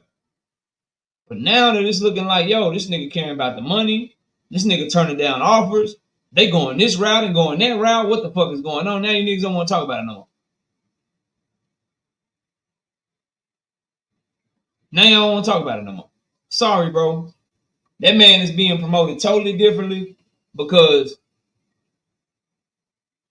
Eddie Hearn really believes in Jaron Boots and his star power. And he's just using Shakur to try to see if he can be a part of Shakur Stevenson getting the Tank Davis fight. You're right. It goes Conor Ben, Jaron Boots Ennis, and then Shakur Stevenson is way like down here under my desk. And then AJ is above all of them. AJ, Conor Ben, Jaron Boots Ennis, and then Shakur Stevenson is down here up under my desk in terms of who Eddie Hearn puts more money into, invests more in, and believes in more. Yeah. Yeah. But American fighters is definitely Boots over Shakur, bro.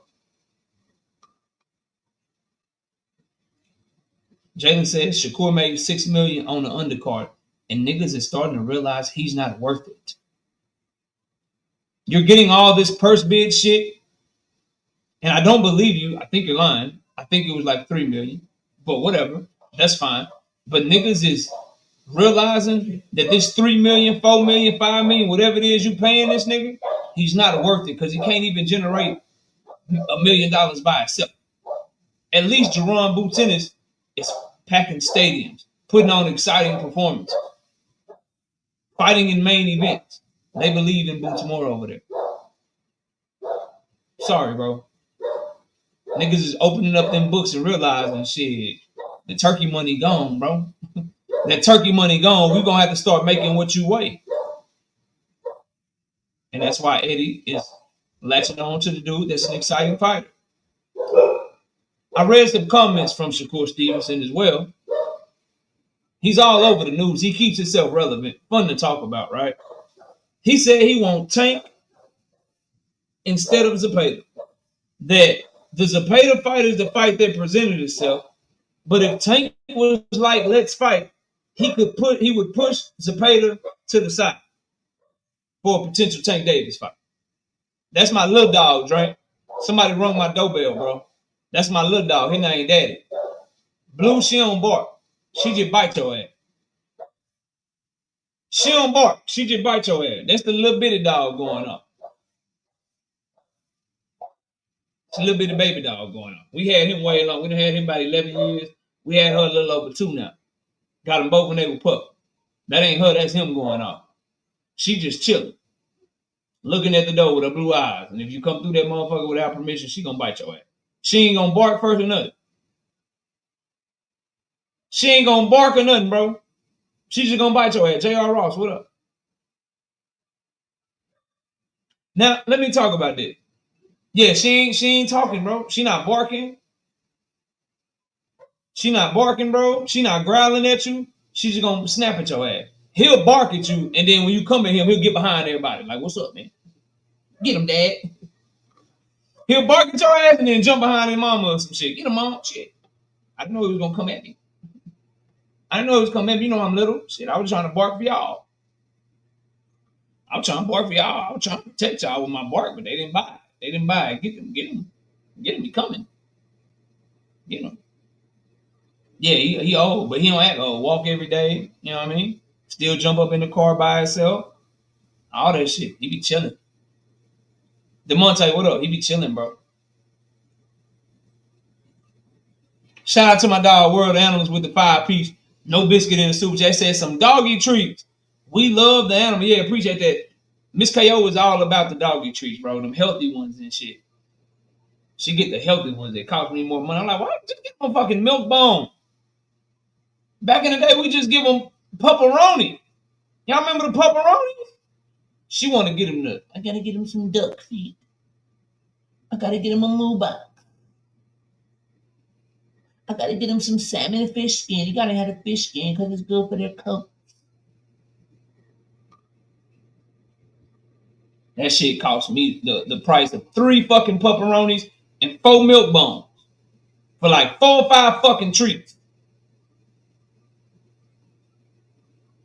Nigga say Alpo. I wish I could feed my dogs Alpo. She cook for them. They be eating bison, ground chicken, vegetables, nigga, sardines. They eat better than some humans. I'm not gonna hold you. I'm not gonna hold you, bro.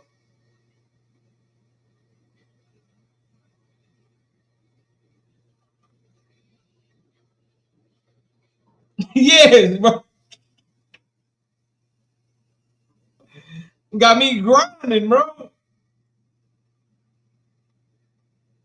Got me grinding over here, bro.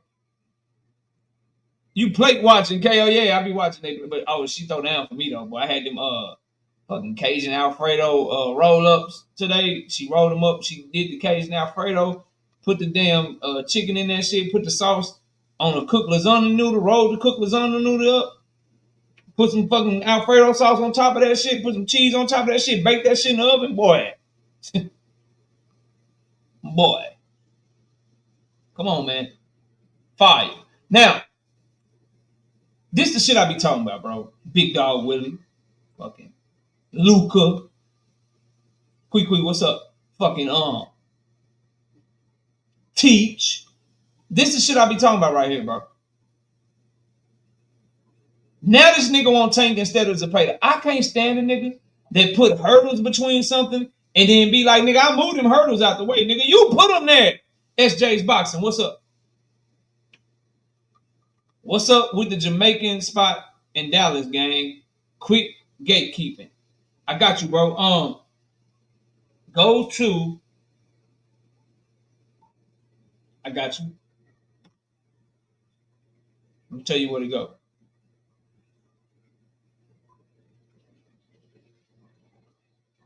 Let me tell you where to go, bro. It's a place called Stephanie's Jamaican Kitchen. Now, I've never been there before, but I heard it was good, SJ. You go there and you let me know, but I'm not giving you my spot. Yes, I'm gatekeeping, nigga. Yeah, nigga, you want to get a good burger in Dallas, Texas, nigga, take your ass to Whataburger, bro. I'm not giving you my burger spot. You want a good chicken sandwich, nigga, go to Chick-fil-A, nigga. Go to Chick-fil-A. I ain't got nothing for you. You want some crawfish? Want some seafood? Go to Papa Do's, bro. I'm not telling you my spots. You niggas up in there, is that KO? Damn. Fuck. KO! Shit. Nah. Because I'm there all the time. You niggas ain't gonna take my spots, nigga. Nope. You want some barbecue, nigga, take your ass to motherfucking Dickies. Like I told y'all last time, bro. Stop asking me about fucking restaurants. You want some barbecue, nigga, go to Dickies Barbecue, nigga. Take your ass on up to Dickies, bro. Take your ass on up to Dickies, bro. I'm not giving y'all my spots, bro.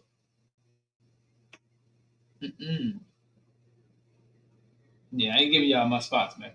Y'all crazy motherfucker. I got them too, bro. Oh, I got them, dog. I promise I do. I am a foodie, nigga. Anyway, my problem with this shit, dog, is yeah, 817. I'm not playing with these boys. Nah, Evilio, I'm doing y'all dirty, bro. I'm doing you dirty. You should have your own spot. Say, dog. Say, my ninja. What's up, bro? G5 in here. What's up, bro? Salute, dog. Listen, dog. Hey, man. I'm not helping you. Maybe G5 might help you. You know what I'm saying? Maybe 817 might help you. Maybe my people in Dallas, maybe Quick might help y'all. You know what I mean? Maybe the Dallas brothers and sisters might hook y'all up with some of their spot. I'm not hooking y'all up with shit. You gotta find your own shit. You can't ever me on the food tip. That's what I do. You talking about cooking or you talking about just spots? Cause bro, you definitely can't cook with me. You gotta be just talking about fucking you gotta be just talking about like finding good food, bro. But cooking, you can't be talking about cooking, bro. There's no way you can be talking about cooking, bro. No way in hell. Maybe finding spots depending upon where we at. But nah, you can't cook with me, bro. Yeah, take your ass to Boston Market, bro. You want some good chicken wings, nigga? We got Buffalo Wild Wings round the corner, nigga. We got what y'all got, bro. We got what you niggas got. He say spots. I don't do no cooking. Nah, bro. It's a lot of research that goes into the spots that we choose, bro.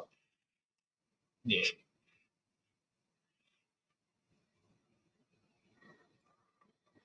Shit, grill, kitchen, stove top, oven, all that shit, bro. Louisiana got some good food.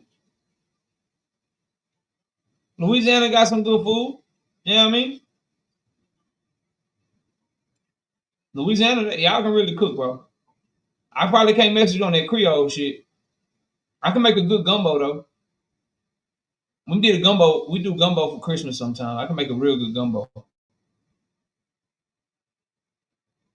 Yeah, facts. Facts, bro. All facts. All right, anyway, so as I was saying with the Shakur and Tank shit, y'all gonna make a nigga hungry. I already ate dinner, bro. Eddie Hearn, blatantly long Spence. Nah, I ain't see that, bro. So first of all, that shit cap. You can't move Zepeda out the way. How Shakur gonna get Tank if Tank want to fight? He can just move Zepeda out the way, nigga. You can't even get nobody to put up an offer for Zepeda. You can't get your promoter to offer Zepeda for a fight, but you can get them to offer him to not fight for free. I mean, to not fight for money. And then why you wait till you in the middle of an almost purse bid situation? Now you're just moving nigga out the way. Why didn't you do this shit when you was free? This is my problem with niggas, bro.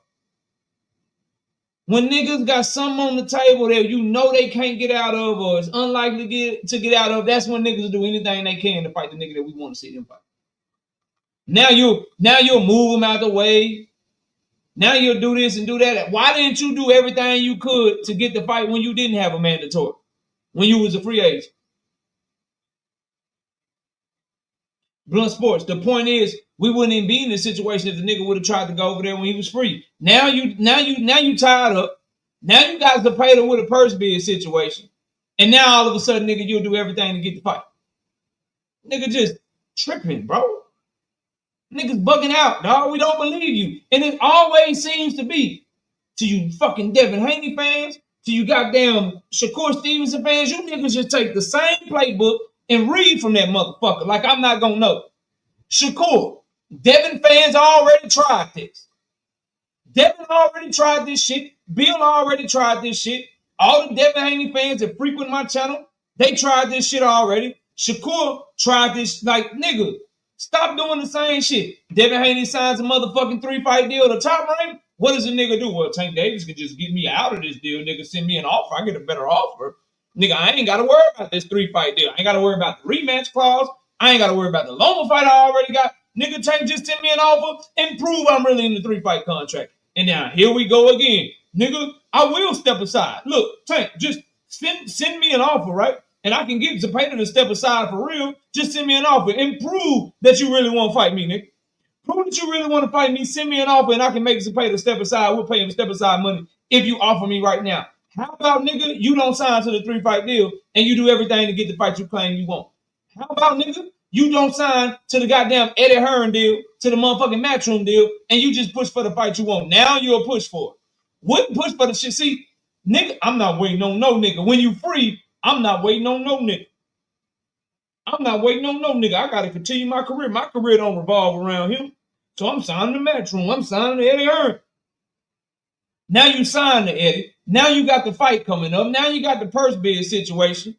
Now all of a sudden, nigga, I'll move him to the side. I'll do whatever nigga shit. If Tank called me, then nigga, I'll step aside for Zepeda. But when a nigga calls you the last time, you didn't wait last time. Last time nigga called you, you had better shit to do. I don't believe this nigga. And I'm leaving it at that, bro. I'm leaving it at that. Nigga, fight Zepeda. Tank got Lamont Roach problems. Fight fucking Zepeda.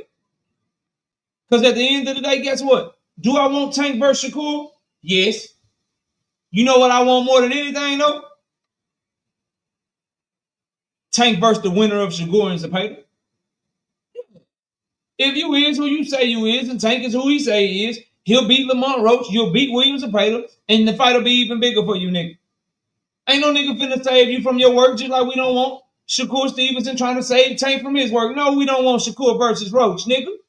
No, we don't want Keyshawn Davis versus Lamont Roach. Tank shit the bed. Tank fucked up. Tank underperformed. So, nigga, we want Tank versus Lamont Roach, nigga. You let Zepeda be your mandatory. You kept calling for that fight. You talking about you want that fight so bad. That's why they try to lowball me, because they know how bad I want to fight. They want to fight so bad. They try to lowball me when they so bad. Turkeys and his Cowboys over here, they try to lowball me. They try to give me less because they know I want to fight so bad, nigga. I don't want this fucking fight, nigga. Fuck the money, nigga. I want the respect, nigga.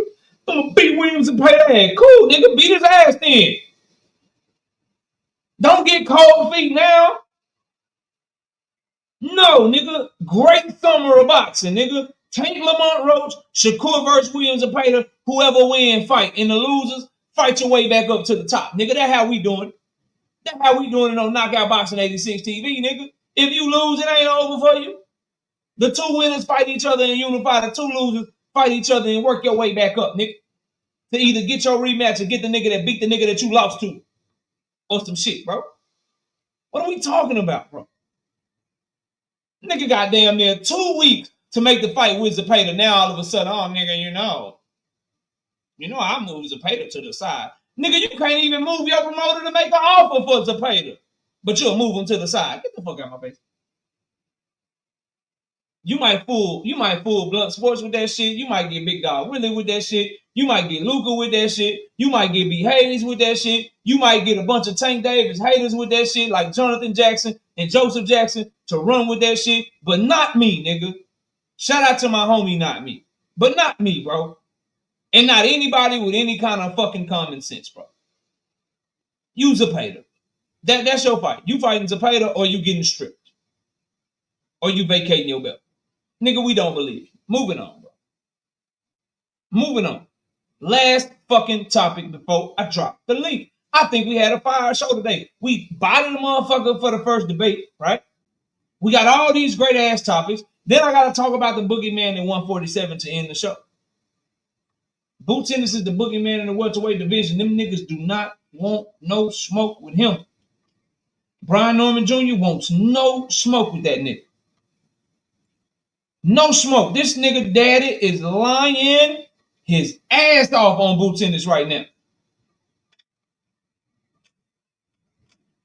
Lying his ass off on Boots Ennis right now to try to save face and try to talk about why they gonna go another route. No, nigga. That nigga No Boots in his beat his ass in Spawn. We ain't talking about no motherfucking Terrence Bud Crawford. That shit's over with. This is a whole nother era. It's a whole nother era. Stop bringing up Bud. Talk about your Georgia brother. Georgia. Talk about the nigga that you were pushing to fight Mario Barrios instead of the nigga that his daddy. So you know who his daddy didn't talk about today on his interview? He didn't talk about no motherfucking Mario Barrios. That nigga was talking about Jaron, Boots, Ennis. So take the fight, nigga. Take the fight. Butcher, let me get you a wrench, bro.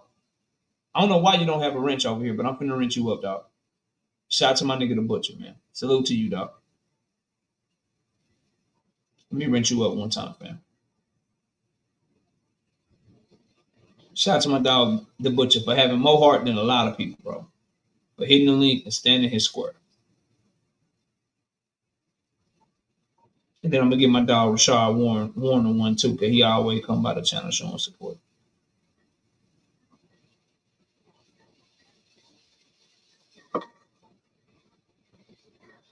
All I'm telling you is the behavior of I need a bunch of money to fight this nigga, but I'll fight this nigga over here for less. Or why can't you pay me what you paying him? That is not the attitude of a nigga that feel like they can win.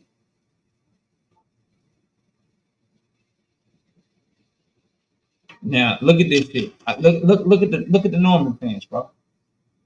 Look at the Norman fans. I'm pushing for Brian Norman Jr. to put Boots and Barrios in the dirt. Get your Philly brother to take the fight in Atlanta if he really believes. So the unified ring IBF WBA champion who was headlined in Philly 2 times, headlined in Atlantic City 1 time, been on multiple main events, should go to the home city, the hometown of a nigga who's never fought in his own hometown. He should go to the hometown of a nigga who only has 1 belt. He should go to the hometown of a nigga who's never been on a main event fight. Tell me that you scared without telling me that you scared. You might want to go back and delete that comment. Might be a good thing for you to do.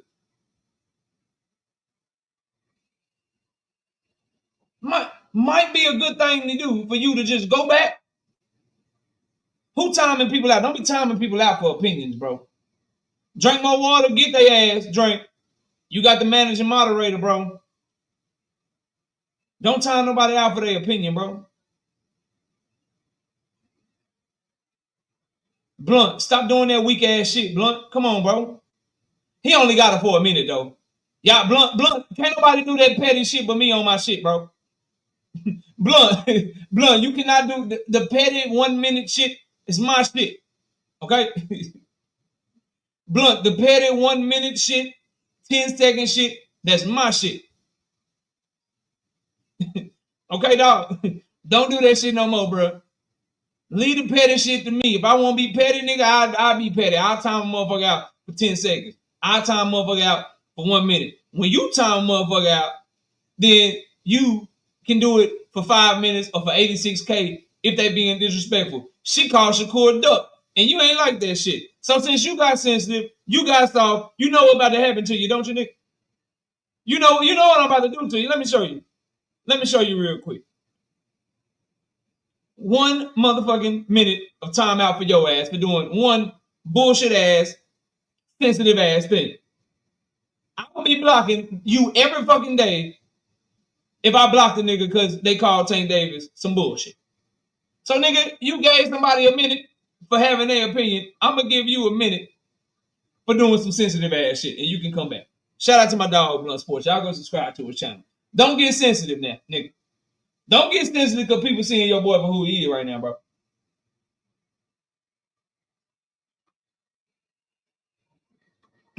You niggas get to come through here free reign, talk all the shit you want about my favorite fucking fighter, bro. And I don't do that soft ass shit. So you don't get to do that soft. This nigga here, this nigga right here, this nigga right here, they talk about Tank Davis every single fucking live stream. This nigga right here was some of the most stupidest jokes I ever seen. This nigga be taking shots. She will not shut up about Earl Spence for 2 straight fucking years. Bud Crowley, boogeyman, bud.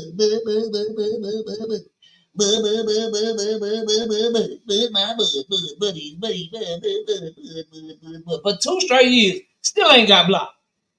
Don't be blocking people because they talking their shit for their favorite fighter. We don't do that over here. we don't do that shit over here, bro. We don't move like that. This nigga here talking shit about Devin Haney all the time. Nigga, no. No, nigga. No. This nigga here is the most delusional shit child I ever seen in my life. My 15-year-old son is more mature than this nigga. This nigga here, right here, nigga, like, I'm running them down for you. This nigga here been talking Terrence Crawford shit for 5 years on this goddamn channel. He the president of the member committee. And you won't block somebody because they call motherfucking Shakur Stevenson a duck. We not doing that. We not doing that over here. Yeah, nigga, you're a child. You're excited that you pay a phone bill, sir. I went back and watched the live stream. You're a child. You're excited. Nigga, I'm grown, nigga. Nigga, I'm grown. Nigga, I pay my cell phone bill. Nigga, I'm grown out this bitch. You're a child, bro. And salute to you, because a lot of people your age do not pay shit. So I salute to you for that. Keep pushing, young man. Keep doing your thing. But you're a child to me. You're a child to me. You're 23, excited about a phone bill. I have a 21-year-old daughter, bro. Different. It's fucking different, bro. Okay? My nigga Blunt should be back, though. Shout out to my homie Blunt Sports. Stop blocking people. Yes, bro. Yes. Yes. I want to be the best at what I do. How are you going to be the best at what you do if you don't watch your own work and try to get better at it, bro? Johnny Allison, what's up? Let me get you. I don't know. Johnny, I got to get you your wrench back, bro. I think we had a misunderstanding or something one time, and I was sure to unblock you, but now I got to get you your wrench back, bro. Shout out to Johnny. What's up, Johnny? Welcome back to the game, bro. But yeah, Night Rider, yeah, I want to be the best, bro. Did I have a dead spot here? Was I as entertaining? Was the chat engaged? Did they keep commenting? Do they like to hear about this topic? Do they not like to hear about that topic? You know what I'm saying? Did the numbers drop when I start talking about this? Did they stay where they was at when I start talking? Yeah, bro, every time. Every fucking time, dog. Straight up. Now, back to Brian Norman Jr. and his father ducking the shit out of Jaron Boots Ennis. I just want to simply say that, what up, Nostalgia Life? I just want to simply say, bro, with all my heart, that I hope that they take the fight or just shut the fuck up talking about Jaron Boots Ennis, bro. Like, real talk, bro. You either stop talking about the nigga and talk about what you actually gonna do, or you talk the nigga that you fight the nigga that you keep talking about nonstop. Because at this point, you're down bad out here. They offered you the fight. You end up turning down the fight for way less money, and you fought on the undercard, and now his market value done went all the way the fuck up after what he just did to Stanley Young. All the way the fuck up. And you talking about going to Japan. If Shakur Stevenson ain't taught you nothing, nigga, going across the world to fight in Japan and they put your shit on at 5 a.m. on a Saturday or a Friday, nigga, that is not going to help you. And that's how you know Top Rank don't. Why won't Top Rank put Brian Norman Jr. in Atlanta, y'all? Do y'all know there is a realistic chance, bro? A realistic chance that Abdullah Mason may get a main event in his hometown before Brian Norman Jr. gets one in his hometown?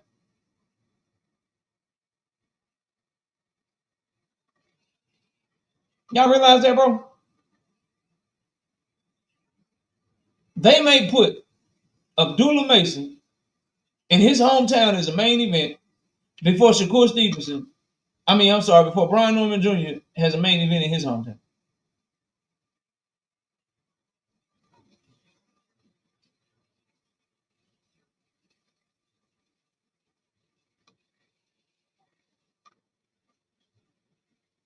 What happened? Drink more water? Hold on.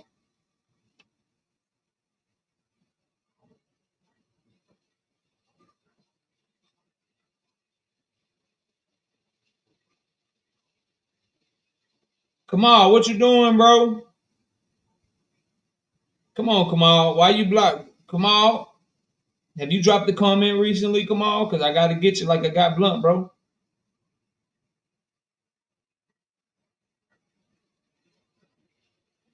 Why you time him out, Kamal? Come on, bro.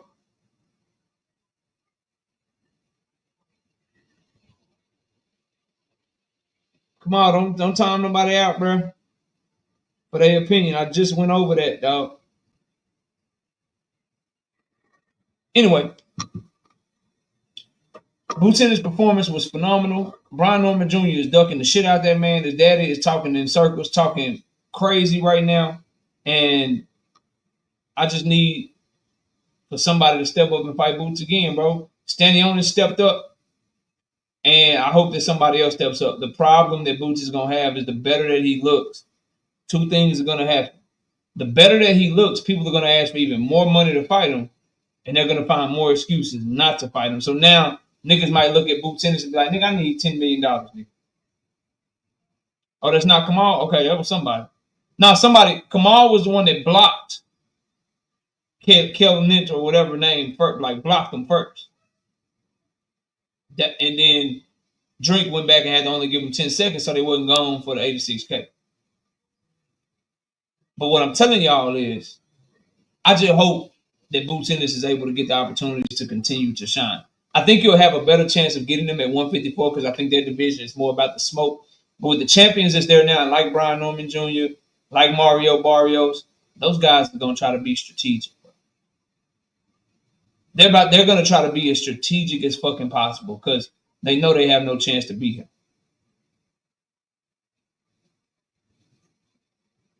They know they have no shot to beat him. Literally, Barrios has no shot. Brian Norman punches hard, so he'll always have a puncher's chance.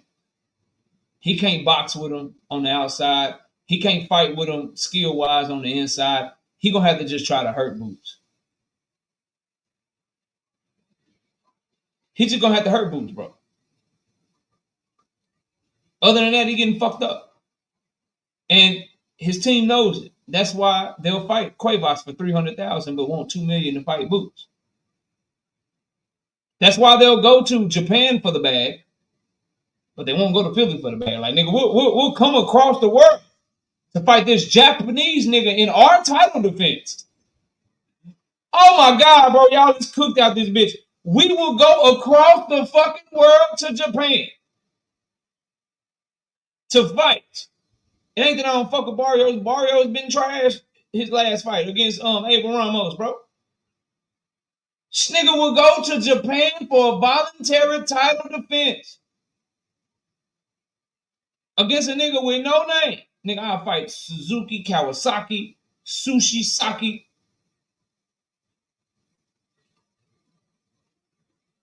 In Japan.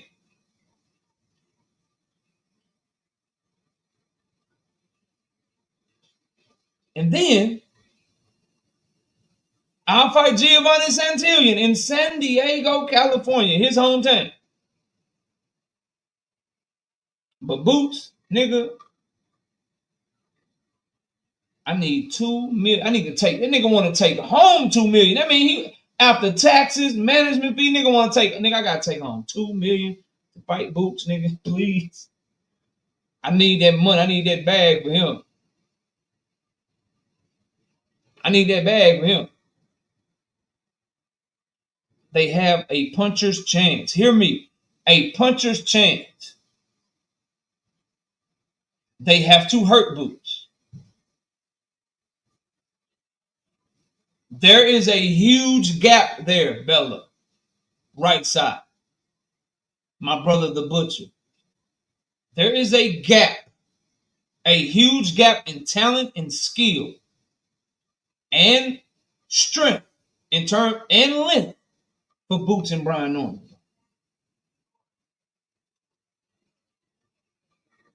The mere fact that they want what they want to fight him, but will take far less for everybody else, lets you know that they know that. If they didn't think that, they wouldn't be moving the way they move.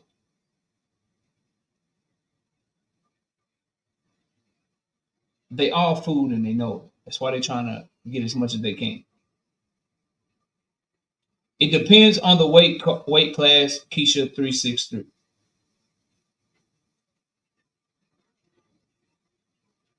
Depends on the weight class. I would take a flyer on Boots because of age. I take a flyer on him because of age. I would be worried with the timing and ability of Crawford though, because Boots has shown a propensity to take some chances and take some shots. But I go with the younger fighter. BBO, what's up? So yeah, Boots, phenomenal performance. The whole entire welterweight division is on notice and running from that man. Mario Barrios is gonna be like, nigga, give me like 10 million. This nigga is going to retire me. Brian Norman Jr., this nigga is going to have me leave the game early.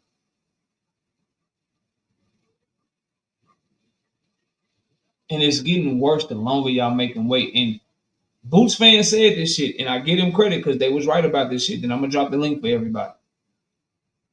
Boots fans said, look, KO, he been underperforming because he's not motivated for these fights. He didn't want to fight Karen again. He wants the big fights, but he's not getting them, so he's not motivated for these fights. I'm like, nigga, whatever, nigga. You gotta show up every single day. You gotta fight the same or whatever. But at the end of the day, niggas is human. But as soon as you put unification on the line and ring on the line, nigga got something to fight for, man, that nigga went out there and reminded everybody how cold that nigga is. Now you put a nigga in front of him that been talking the shit that Norman and his dad have been talking, and it's another belt on the line, nigga.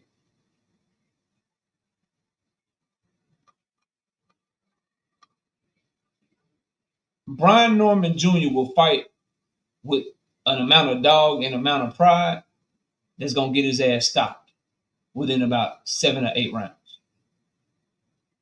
He gonna fight with a level of pride and try to like, yo, nigga, I'm here too. Like, nigga, I got hand speed, nigga, I'm fast, nigga, you ain't shit. He will fight with a level of pride and dog and tenaciousness that will fuck around and get him stopped within 7 or 8 rounds.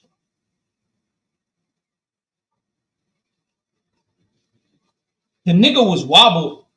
The nigga was wobbled exchanging hooks with motherfucking fucking what's the fucking name? Fucking where goes Ranchero?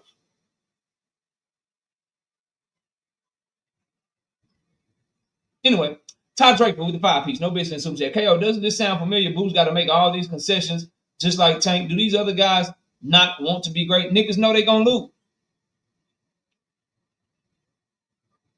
When you tell a nigga, I'll fight this nigga over here for $300,000 on the undercard of a woman boxer and Michaela Mayer and Sandy Ryan, but I need $1.7 million I need more than $1.7 million to unify with you as the main event. When you telling niggas that, bro, there's no way around. Nigga legit said, nigga, I'm turning down this shit for way less money, way less notoriety. You just can't. There's no way around that shit. There's no way around that shit. Marquis, being a member for 14 months, nigga be watch, rinse, repeat on the hate. Yeah, facts.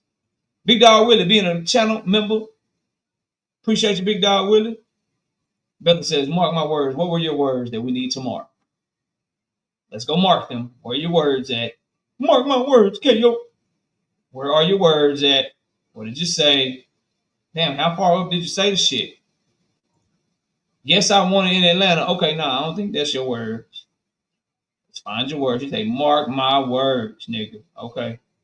We're going to mark your words. It's few things I be so sure of. Boot tennis is one of those things.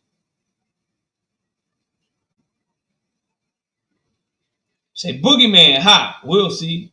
Okay. All right, here go the link, man. Panels open. BBO, I'm live Wednesday night. I can make your body bag the first part of the show, bro. I'm live on Wednesday night, BBO. You said we got to debate Boots and Brian Norman sometime. I'm live on Wednesday night, bro. I can catch that body bag, you know what I'm saying, for the first part of the show. Just warm up on you before I get into the show and shit.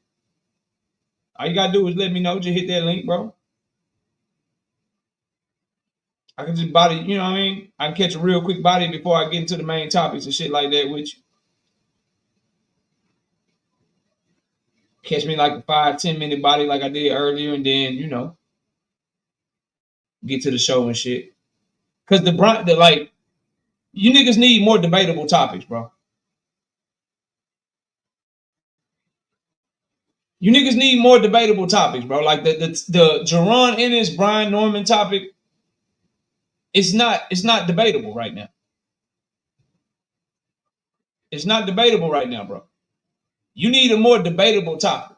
At least if you're good enough, there in other topics, there's ways you can try to go to make it like competitive if you want to, or try your best to hang in there and shit. But the Boots Ennis, Brian Norman topic is not one of those topics, bro.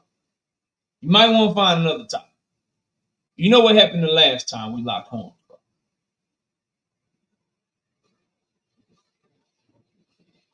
You know what happened the last time we locked horns? Crush the Legend, what's up? All right, panel's open, man. We got about 40 minutes. Let's see what we're talking about, man. Let me put that panel thing right there. All right, bet. Bet. What's up, fellas? What's going down with y'all?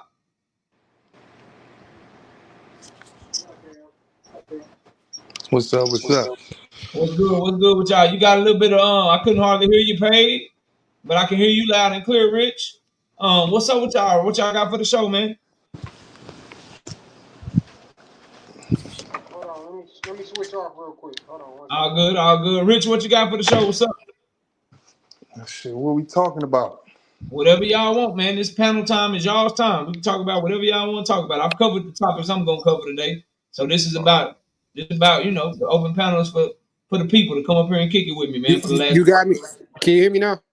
I can hear you loud and clear, bro. All right, bro. My thing is this, bro. I don't understand these boxing fans, bro. Like you rather for a nigga to pay keep away from a nigga than to tell a nigga to actually fight the nigga. Like, bro, I looked at what it looked. I looked at what Stanionis made. He made 1.8, I guess, against roughly around that area. But you offered Brian Norman Sr. 1.7. Like, so what you mean to tell me is he would have took the fight for 1.8? But why would we even have to go there, bro? Like, you offered your highest fucking payday, and then you not even asking Top Rank for the fucking money that you asking Boots for these voluntary defenses. That's the craziest shit ever, bro. I don't understand that shit. But then niggas supporting that shit. And then you got his daddy running around these motherfucking YouTube streets, study spreading lies and shit. First you said the nigga was a dirty ass fighter. Then you sat there and said you was gonna bet money on fucking Stanionis, but then you got motherfuckers in the comments talking about Stanionis won shit or he garbage and all this shit. Well, tell Brian Norman Sr. that, because he obviously thought he could beat Boots. Like, this shit is crazy, bro. Damn. Rich, what's up, man? What you got for the show? Man, I just no, I agree with him though, man. But I feel like that they really don't want no problems, man. They know how to. Brian Norman Sr. know how to, like, he to like a blind eye. He know how to talk good, but we see all through that shit for real, man. They don't really want to fight, and I don't think that fight gonna happen at all, to be honest. And then it's like, then on top of that, it's a fucking unification fight, bro. So my thing is this: don't he want to be unified, or he just trying to hold that WBO belt just to keep away? Nah, he's made it clear, right? If you listen, I didn't get into this part. I should have got into it, but I wanted to make sure I dropped the link for y'all. If you listen to him, he's not said on multiple occasions, well, we got our own path. We still ahead of him. We only 24 years old. We got our own path. We got this. We got that. He's throwing out hints that they gonna wait till Boots move up. That's what it sounds like. They're gonna hold on to that WBO, fight some mandatories, fight some voluntaries set up for them by Top Rank, and then hope that Jaron Boots Ennis gets 28, 29, tired of waiting or whatever, and then moves up to 154. Now the smoke is cleared and they can try to get some of those other fights. They're not gonna. Boots Ennis and his team may have to pay that nigga like $6-7 million guaranteed to get him to take the fight. Just so the nigga pretty much selling his fucking belt. pretty much. You right. KO, that's what So, I was but trying to say. EJ, does EJ really come back at 147? That's what I want Nah, to I ask. don't think that's true, bro. That don't make no sense. I But don't you think got Earl King man stupid, bro. you hear Brian Norman. He keeps slipping up saying that shit. He keeps saying that we could keep knocking people out. We ain't gotta fight them. It ain't only been one day after the nigga fought. And Yeah. then You you know what want I'm to saying? go Y'all to, act like y'all can't negotiate right now. and then you want to go to fucking, he want to go to fucking Japan. You want to go to fucking Japan, but you had no problem going to Japan for a lesser payday. But you got an issue going to fucking Philly. Like that, man, bro. That shit crazy, bro. Yeah. Shout out to my dog, Drink My Water with the 5-piece in the super chat. My dog say, KO, what we're seeing now out of Brian Norman Jr. is the reason I say Shushu needs to get Scooter as a mandatory. There is nothing forcing a fight between champions. Fact, I think that's something, bro. And you hit the nail on the head with that shit, Drink More Water. Like, I got mandatories and shit, and I get it. But you want to talk about like boxing? There should be something where they can mandate fights between champions, bro. Absolutely. Like That's some big shit. you ain't got no mandatory defense. You ain't got no mandatory defense. We mandate that y'all fight. Then you got niggas. That would solve a lot of this bullshit, bro. And then you got niggas talking about he didn't want to pay him what the fuck he wanted him to pay. He talking about, we never left negotiations. What the fuck? Who you negotiating with if the niggas that putting up the money left the fucking table? Cause you weren't trying to take the money. What the fuck? Yeah, So you gonna be left stuck at that bitch, bro. That shit don't make sense, dog. Jay Nori, I see you in the building. What's up, Jay Nori? We got my big dog Willie. You didn't really get to chime in, bro. Go ahead and talk, bro. What you got for the Oh show? no, yeah, this Brian Norman. I don't know what's going on with him. I mean, it sounds like a duck to me, or they just waiting for dude to move up. I don't know why they're the same. But how old is he? What, 24? Junior? Yeah, Brian Norman 24, I believe Boots is 27. Yeah, it's time. I don't understand why. I don't know. We've seen this before with certain people. So it's just a stall tactic. So it's going to happen. Not now. It's going to happen maybe like 3 years. Yeah, I think I don't think it's gonna happen. I think that performance that Boots Ennis put on, and then coupled with the fact like niggas acting like this, bro, like they sparred this nigga before, bro. Exactly. They sparred him before, bro. Like they know what it is, dog. Like I don't care what no nigga say. Like I'm an athlete, bro. And now that I'm removed from the shit, I'm almost 40 years old. I would never say this shit while I was competing. But nigga, I always knew when a nigga was better than me, bro. Yeah. I played basketball, ran track, all that shit. I always knew when mono a nigga could hoop better than me, or a nigga was faster than me, bro. I never tell you that shit. I'm gonna compete. I'm gonna be a dog or whatever. But when you get into practice and you going against niggas, whatever sport it is, man, you know if you can fuck with a nigga or not, bro. But Yeah. that's not. But it's a competition. I mean, you have to have that mindset. I I want. don't. I don't care how much a person better than me in a sport. I'm still gonna give my best and try to dethrone them. I Yeah, don't. but here's the thing, big dog. I just can't fail like that. That's garbage. Here's And the then thing, big dog. Whether in a team sport, nigga can be better than you, but you can still get off, right? So yeah, nigga, maybe you better than me, nigga, and you dropped 30, nigga, but I scored 20, nigga. Shit, I was balling. So right. you can get a little get back, right? Or in football, like nigga, you better than me, nigga, but shit, I scored a touchdown, nigga. I had a long run or whatever, but the other running back better than me, but shit, nigga, I still did my thing. But in boxing, bro, in the fight game, nigga, that shit different because Still, man. that mean he beat your ass like his I mean, that's what I'm saying. you can't be But like nigga. At least I lasted 9 rounds with the nigga. Like no, he beat your ass, bro. no, but it's like It's not. like it was George Foreman and Frazier. Frazier knew that he couldn't beat him. He fought him 3 times, twice. He got beat up twice, tough. So I mean, you just have to have that dog in you, I man. want to know who this guy gonna fight. Like he gonna fight the Japanese guy. Then what? That's He what just I'm gonna saying, keep. bro. He gonna What you keep want? playing games. They gonna keep feeding them cherries, bro. If he try to cherry pick and fight Devin or T or one of them, if they move up, they fuck around and beat him. Yeah, that's what Top Rank wanted. That's why Top Rank was trying They to do fuck the around and Theo beat him up. and Brian Norman fight. They was mad in the motherfucker when Brian Norman beat Santillan, bro. Yeah, he wasn't supposed to win that fight. That nigga wasn't supposed to win that fight, bro. Exactly. And that's why they not even trying. That's why I said he can't go to Top Rank and ask them for no fucking 1.7, no $2 million, because they gonna look at his ass crazy and gonna tell that nigga to either fight this nigga or drop your fucking belt. Think about it, bro. And then we got Butcher up here, and we got my dog Jonathan Jackson up here. Think about this, fellas. Really think about this shit. Nigga overplay his hand. When it come to boots and shit, you negotiate. Nigga, we need this, we need that. Nigga, we need this. When it come to Quavers, you just take whatever the fuck Top Rank give you. Exactly. Niggas know, bro. Like, nigga, you playing games right now. But I'm gonna go to Jonathan because me and Butcher was like the whole damn near first part of the show, and then we're just gonna open up the panel and let y'all boys go edit or whatever. Because I'm sure Jonathan and Butcher gonna bring some different perspectives to the show. Jonathan, what's up, man? What you got for the show, bro? What's going on, KO? What's up to the panel? What's happening, man? Hey, man, all I got to say, I got a couple things to say. But, if Boots really want undisputed, you got to sacrifice. Man, go on with that shit, bro. Just let me talk, man. Get it off. Right, Get it off. I don't care. Go ahead, Jonathan. You know I ain't boring. Go ahead, dog. I ain't gonna say all the undisputed champions, but most of them sacrificed for undisputed. Earl Spence. We was up here crying together, KO, talking about what he shouldn't have did, and he still sacrificed, right? Devin Haney.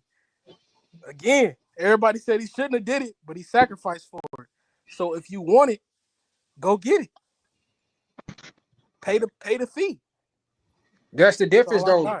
Devin didn't have the belts at first, so yeah, he sacrificed to go over there to get the belt. He had a belt.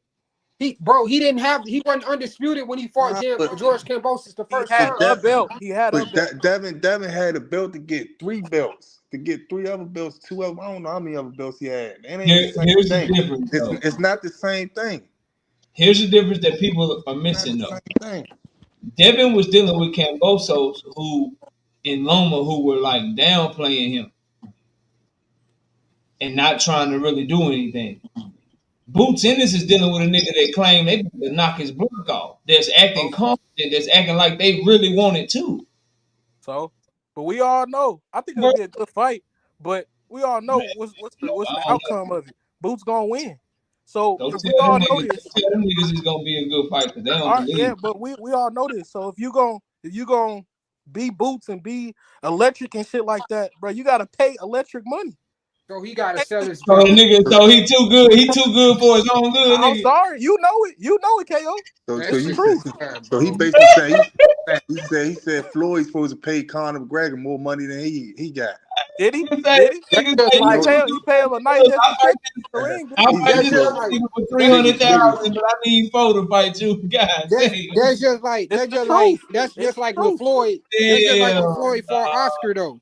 He didn't ask, bro. Oscar picked that man gloves. He picked the ring size, all that shit, bro. And he went and got that shit because he knew he could beat the nigga. Yep. Well, he sacrificed. Right. So what that nigga got to show? Brian Norman Sr. don't got to sacrifice. I mean, Brian Norman Jr. got to sacrifice. It's a unification. Brian Norman exactly. Nigga, so shouldn't he want to be unified too? Brian Norman coming from the position. I'm trying to sell this belt to you, nigga. I'm not coming to win. I'm coming to sell this belt, nigga. He's not the one screaming, I want to be undisputed and shit. Bro, shouldn't every champion in that division want to become undisputed? He not the one screaming it. Who's screaming? Who's screaming? Man, I ain't never heard it. You just switched it all around. Condoning ducking out this bitch, man. I ain't condone. You can't duck if you a champion. Champions gotta fight each other. Price is up. Crazy. Brian Norman Sr. not bringing money to the table. Only thing he bringing is the fucking belt. He's bringing the promotion because Eddie Hearn ain't. How he bringing promotion? Shit, Eddie Hearn don't good ass promote with Hi, KO, how are you doing, KO? So why they only sell 10K? That's not 10K. man. So y'all let me hear what Georgia got to say. We got Bella Faith in the building. Bella, go ahead. And then I'm going to go to Butcher. Go ahead, Bella. Let's hear some, because I need to hear some Brian Norman fans, man. I need to hear them rock out. This shit crazy. Go ahead, Bella. Ain't nothing crazy. Hello, KO. How are you doing this evening? It's looking like the conversation is steered to Brian Norman Jr.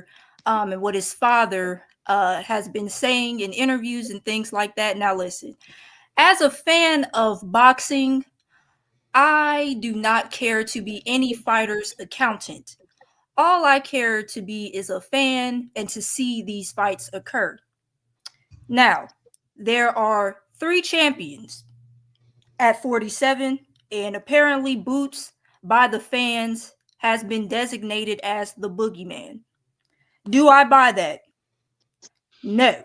But I think that Boots is, currently clearly number one. I mean, they for whatever reason put the ring belt on the line.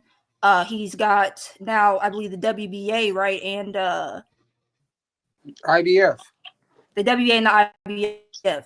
So he did a great job against Stanionis. It got announced. When that fight got announced, I congratulated Boots because I knew he caught a lick. So now that he's beat Stanionis, Brian, he is not. I think that now the price is up for both Brian and for Barrios. So whichever fight, because Boots is the one who said he wants to be undisputed. So since he wants to be undisputed, he's gonna have to go through both Barrios and Norman Jr. at 147. Now, I think it would be, for just myself, I would prefer first that Norman Jr. fights Barrios, but regardless, if Boots fights Barrios or if Norman Jr. fights Barrios, in order for all of these belts to, be unified and for somebody to be undisputed, that's what will have to happen. Now, I know that they've got Barrios in witness protection right now because they're trying to get him to fight Pacquiao, but Norman Jr., I'm not sure what his next fight is supposed to be. If it's supposed to be the Suzuki Kid, or if it's going to be Barrios. I don't know what his next fight is. They haven't officially announced that. But the thing with Boots, in terms of him unifying 47, that looks like that's what his goal is. I believe he's also said at some point he wanted to go up to 54 as well. And he received an offer from Virgil Ortiz, but then Hearn sent an offer to Charles Conwell. So who knows what's really going on? It's a lot of, games being played, I think, from all sides. And fans just need to sit back because just like Norman Sr. said, I believe he said that his minimum is actually $300K. It's not $100K. So a lot of narratives were clearly being pushed and people were incorrect. That's why I just, as a fan, like to stay in my fan-ass place and like to actually call for the fights and not be fighters' accountants because I don't care that much. But in terms of which fight we should get next, I'm fine with, 47 mixing it up. So. Hey, can I say one thing before y'all go off real quick? That shit crazy, bro. Go ahead. Go ahead, I'm gonna go to the butcher. Which part was crazy? Can I say something to Bella real quick? Whoever said, I'm not even Bella, just the other guy with the J. Whoever said this nigga was even, whoever said this nigga was even worth 800,000, like even 600,000. So if a nigga offer you what's Boots worth? So what's Boots worth? But I'm just saying, if a nigga Boots just selling out everything, if a nigga offer you $1 million, nigga, you take it. You should take it because you ain't even worth that. Why? Boots' worth is that he's headlining cards. He's selling tickets. Brian Jr. hasn't sold a ticket. Bro, they bigger than 10K, bro. Y'all one at a time, bro. Made 300,000. I'm really supposed to be on the butcher, man. Y'all let my homie the butcher get in here and say something. Butcher, go ahead, bro. All right, man. Look, man. Oof. It's a lot of nerds. Your mic together, bro. It's butchering. Can you try to go out? Can you try to come out? Can you try to go out and come back in, bro? Did Tom Brown also say he was upset with what Stanionis got? Tom Brown said he didn't even want Stanionis to take that fight. But Stanionis, ended up taking the money, and Jaron Ennis took money from his purse. But Tom Brown been a matchmaker for 30 years. Tom Brown knew he was going to ass whoop. So when it comes to Boots, they worth more money than what they get. Because I need that's important. What she said is true. Tom Brown didn't want Stanionis to take that fight because he knew he had no chance to win. We all knew that. Well, us with the brain. Yeah, we knew. Yeah. He's been a matchmaker for 30 years, bro. Yeah, that's why he didn't want him to take that fight. That's probably what it is, bro. Can we just all be real? Brian Norman Jr. And basically when I hear Brian Norman Jr. fans talk, they tell me, well, Boots is the one that wants undisputed KO. Boots is the one that said he wanted to unify. They never talk about Brian Norman Jr.'s goals. Like, y'all are basically admitting that Brian is selling his belt to Boots, and if Boots want to buy the shit, well, you got to overpay the nigga. if you think that, tell Boots to go in there and buy it. Nope. It is crazy. Sorry, the price is up. The truth is the truth. So the price is up. So hold on. So I'm clear. The price is up. The price is up for Boots, but I'll take $300,000 for Quavo. If it's Boots, I need you gotta pay what you pay. If it's Jaron Boots Ennis, I need a neutral site. But if it's a Japanese trash ass dude, I'll go to Japan. If it's Jaron Boots Ennis, I need a neutral site. But if it's Giovanni Santillion, I'll you compare title defenses to KO, yes. That is the answer. That is the answer, KO, yes. What are you talking about, KO? KO, yes. Yes, they is selling that belt. He need to pay that check, KO. That shit, man. Pay it. Niggas selling that shit, and y'all allowing niggas to sell that shit. I'm telling you that boy is punching. I'm telling you that boy is punching. Cool, you got to be able to hit the target. Yeah, we gonna hit. You think he ain't gonna hit the target? We gonna hit him. He's selling that belt. He the only nigga I've seen in history, from Belt Faye to Neat J to my brother BF to people in the chat. He the only nigga I've seen in history that got a confirmed offer 10 times more than what he ever made, and y'all make excuses for the nigga. I ain't seen y'all do that shit for not now other boxer, bro. I'm not making no excuses. I don't give a damn. I don't watch niggas call Tank Davis, Earl Smith, ducks for far less, bro. That's a for lot. far less than what this nigga bro. I'm not anybody's accountant. I don't care. I'm not an accountant. Can I speak a little bit? Go ahead. Go ahead. This shit crazy. I done seen y'all. Man, hold on, bro. I literally watched I watched Devin Haney fans call niggas ducks for far less than what Brian Norman Jr. did, bro. Yeah, your boy. All Devin Haney gotta do is tweet at a nigga, and y'all will call a nigga a duck. All that nigga gotta do is do a fucking interview saying they want to fight this nigga, and y'all say that nigga is a duck. But this nigga, I got a question. $1.7 million on a main event to go I don't understand that. I'm still confused. He can turn down locations to go fight on a motherfucking voluntary defense. He can fight niggas on neutral territory, they territory, fly across the country, fly across the world to go fight them. But that nigga needs to fight Boots on a neutral territory. He want more money to fight the nigga. He want more concessions to fight the nigga. And y'all won't call him a duck. At this point, that nigga the A-side. At this point, the A-side. How they not ducking, bro? At this point, that is the definition of a duck. That's why they. That is the definition of a duck. Asking for Boots, he don't even ask that money for Top Rank.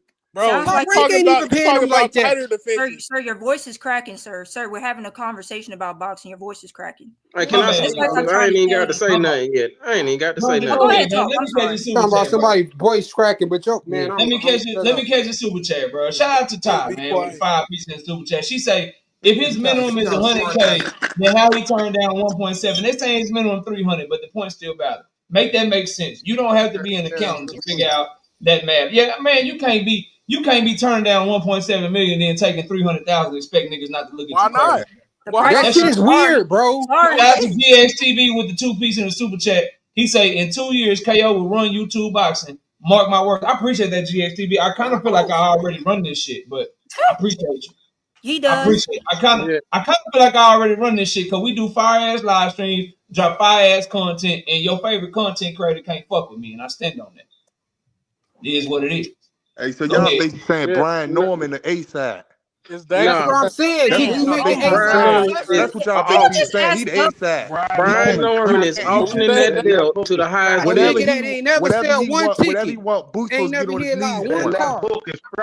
Well, Top Rank wasn't prepared for him to be the star when he had to beat. Hey, hold on. Let me do this, y'all, because the chat saying they can't hear us. Dundrick, then let me let Bella go because a lot of y'all, Bella disagrees with a lot of people, and so I don't want everybody talking. So I want to do Dundrick, then I'm gonna do Bella, then I'm gonna try to see if the butcher's mic is right. Then we'll open it back up. I want to get some order so they can hear it.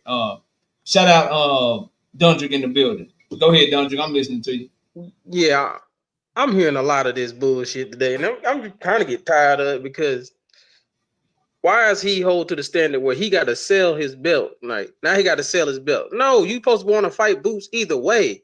The money they gave you was very reasonable, so I don't understand why it's a problem. 1.7. Oh, you gave him 1.8. Well, guess what? He probably was worth 1.8. You probably want 1.7. He was number 2. You're number 3. So you don't get as much money. That makes the most sense. So, but then he keeps saying the neutral fight. You know what? I tell Boots, hey, let's go fight in Atlanta. Since there's a big population in Atlanta, let's go to Atlanta and beat the brakes off Brian Norman at home, so he can get to the hospital faster and get in his bed faster. So I would love it because I go to the fight. I go to the I buy 2 tickets. Bella, I buy you a ticket. Hey, just real quick. If that's really you, Senior, you can come up here and I'll clear everybody off the panel. And I'll make you go viral in all the wrong ways. That ain't all the wrong fucking ways.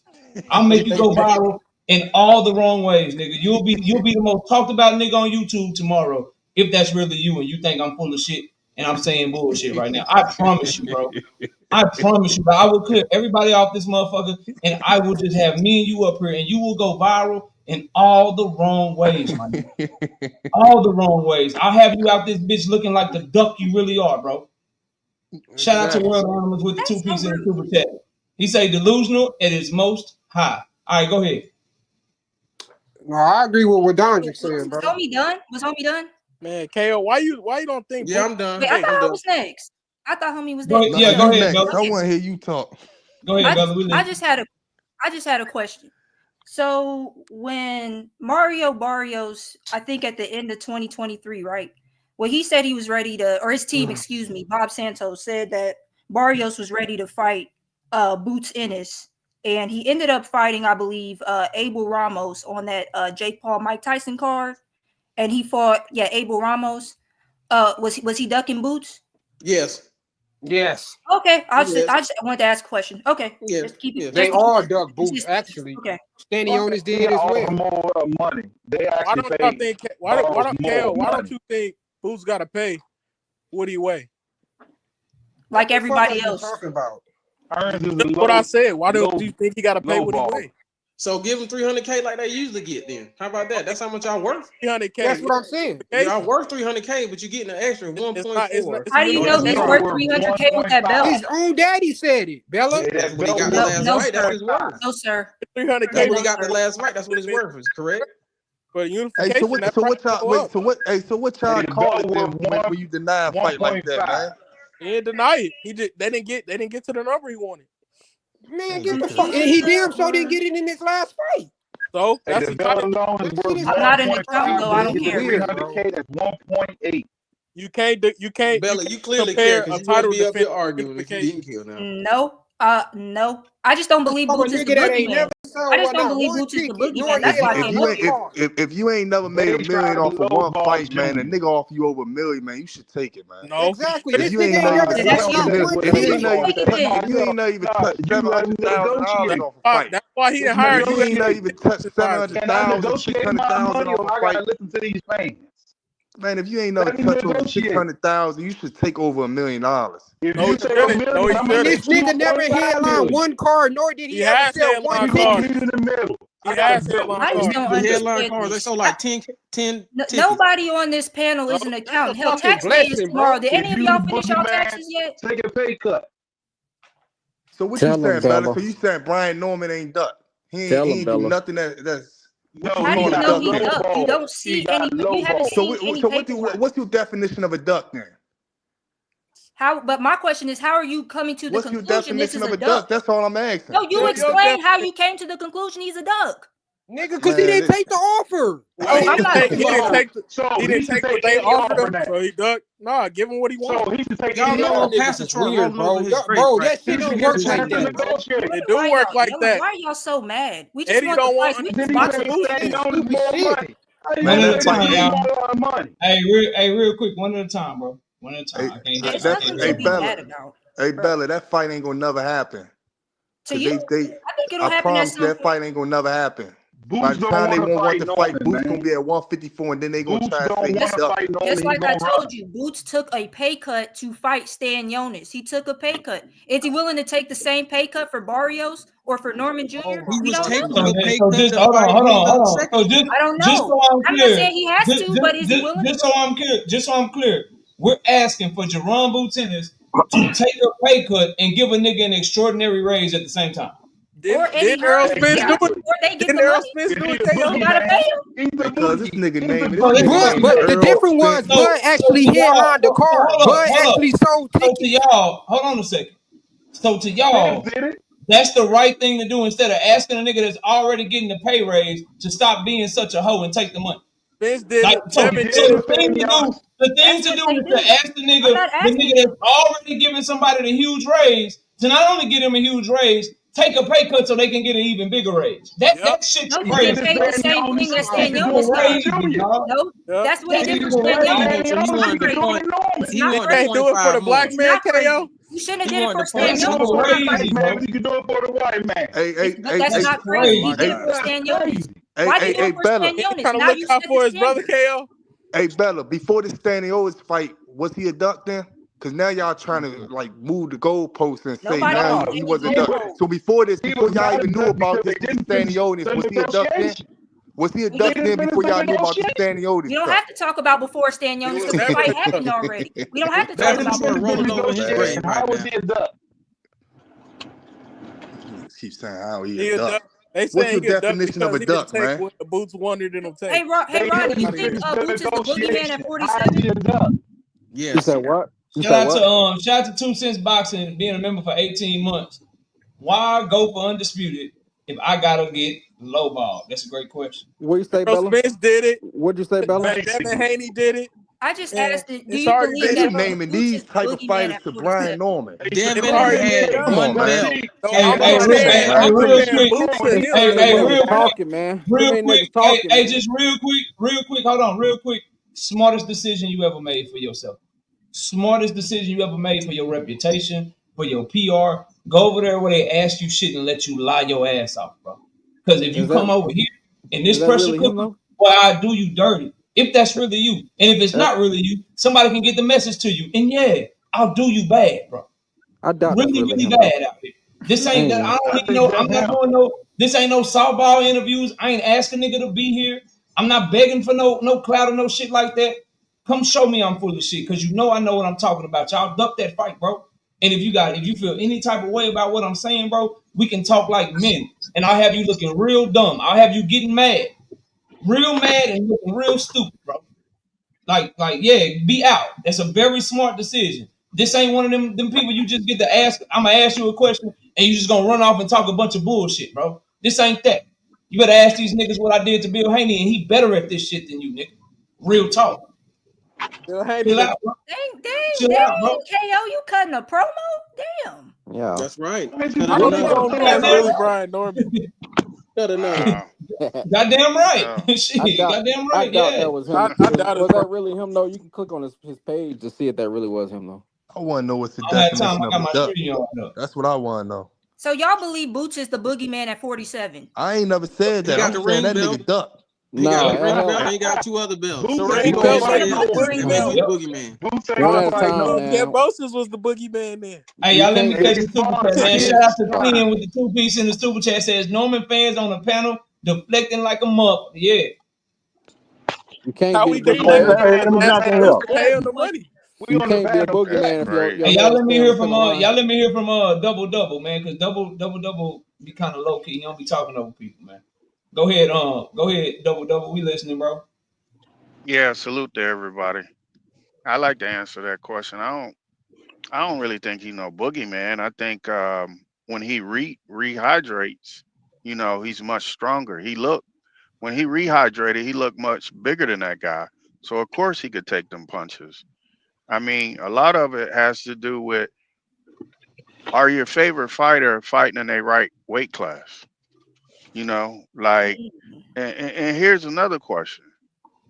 When he fought the last 2 fights against Karen, I mean, I ain't gonna say he looked tired, but he looked a little uninterested because nothing wasn't really on the line.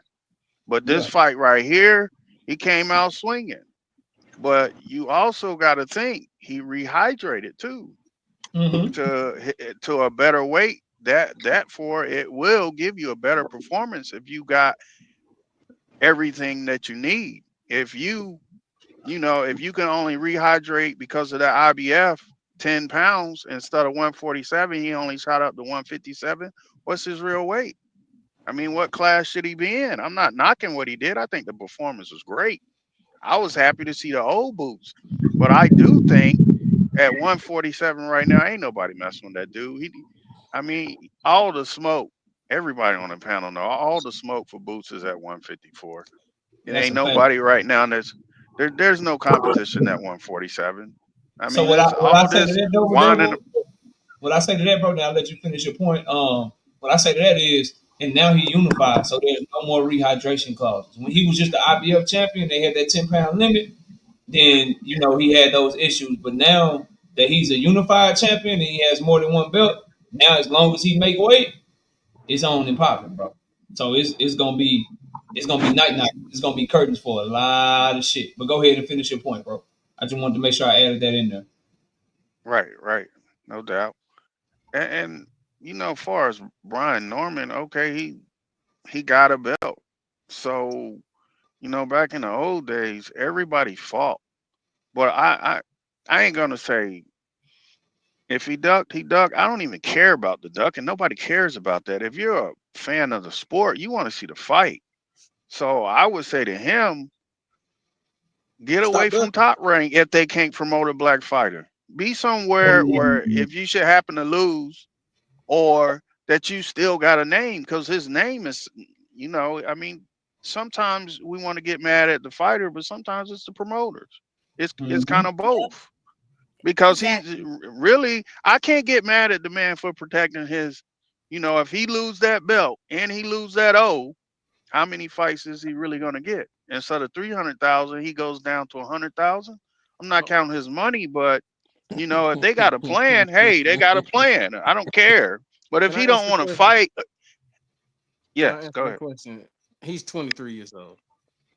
He take a 24. 24. loss, it ain't gonna be that bad. He can work himself right back up by the time he's Oh 25, my 26 If God. you years lose, old. All if you right, lose, so if tell you Boots lose to to pay him Boots, then. If it ain't if gonna you be lose, that Bruh, if do bad. you you lose to Boots, What the understand fuck this promoters, guy keeps bruh? saying? Pay him. He hold on, trying to pay hold the on, fam. nigga 10 If he times. lose, if he lose to What the Boots fuck? in the manner that he's probably gonna lose to Boots, it can most definitely fuck his career up. So y'all want him to lose bad and not get paid. He That'll gonna get get He That's paid. did not what get I He was paid, getting paid saying. man. If the nigga 1.7. offer you He Nah, bro, no $1.7 one's million saying that, bro. and you been getting he came $300,000 a out of the fight, blue with you some got stuff. I paid, wasn't man. saying that. Hand raised. Shout out to Dan GH Okay, already. well, for Dan the Look, 5 already piece in the cheated. he super tomorrow. chat. He He say, tell him to pay him. "You What know, you want nigga, him to that pay him? shit $10 sweet million? ass about KO before you get pay Bobby him what he want. 4K." Damn, y'all hey, don't Shout out ever to sir, I y'all, shut up. wanted to finish with one y'all, thing. y'all let Y'all, me catch the y'all super don't ever chat, then shut let up, me do let y'all? y'all let me catch the super chat, then y'all let me let double finish, bro. HTX Nate with the 5 piece in the super chat says Norman Jr. might as well fight Blair Cobbs with all this damn duck talk. Can't believe ninjas really defending this BS. Go ahead, double. Finish your point and land your plane. I want to go to Brim, bro.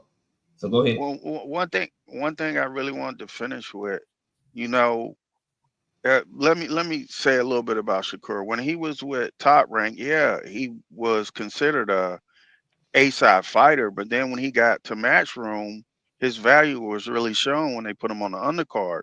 So as a fighter, they got to also think, are you really a A-side fighter?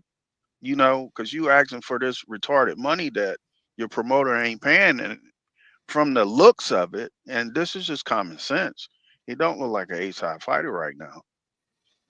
And I'll land with that. Yeah, you 6 definitely million not not a side. You definitely not a side fighter fighting on the undercard of Michaela Mayer and Sandy Ryan. That's just a fact. Like Top Rank is not treating you the way they're treating Keyshawn. Both champions in the WBO. Keyshawn working on his second hometown fight. You can't even And get one that's of why, them. and You that's can't why even get Ennis one of them is, out their ass. So I mean, that's a good point, bro. It's a good and point. that's why same Ennis is getting champion. treated Bella good. Faith is Cause Shakur, begging. Bella Faith is And he begging this wasn't nigga to supposed to come to be there. Atlanta.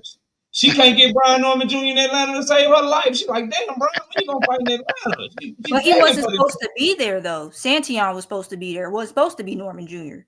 So yeah, they had to move shit around.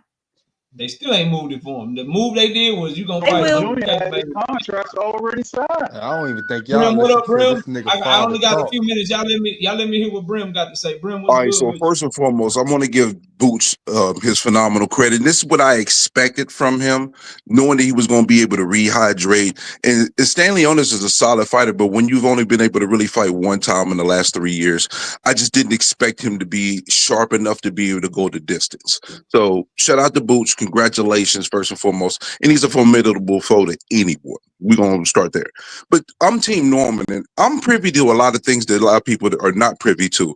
And if you give me a second, because I've taken a lot of slander for it. I've been called a fanboy, happy to get his hat signed, and that's cool. But there's a lot of facts behind this fight that people are forgetting in regards to the timeline. So I'm going to try to cover it. So first and foremost, Brian Norman was in the process of having a TO fight on the plate at the time when things are starting to progress before there was ever a Boots fight on the table, okay? So then once TO's kind of not signed and he knew he was going to go a different direction, they had the Quavos fight already lined up for him. And it was going to be on the Keyshawn card initially.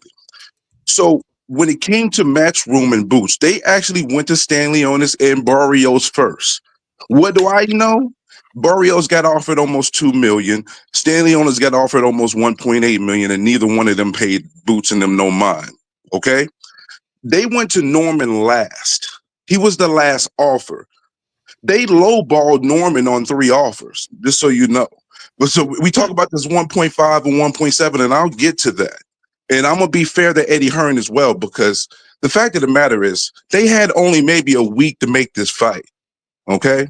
So Eddie Hearn was under the gun because Karen was in the position to be pushing for the fight. Hey, Grim, So July the 31st. Grim, Hold on, please let me get this off, because these are actual facts. These are actual proven, documented facts. Real quick. Okay. No, I can't. I'm trying to tell you why I can't, bro. Hold on a second. I can't because it's about to be 10:30 and I got a hard stop on my show at 10:30. I got to get to the fam. But if you want to come by Wednesday, I'll start the first part of the show and let you finish. But I do have to go. So it's not you. Okay. Everybody let you know I always in my show at the exact same time. So I didn't want you to get into it too deep. And then I end up having to cut you off, and I can't go over to like 10:40 or nothing like that. So I got to end it right here, bro. But you're more than welcome to come back.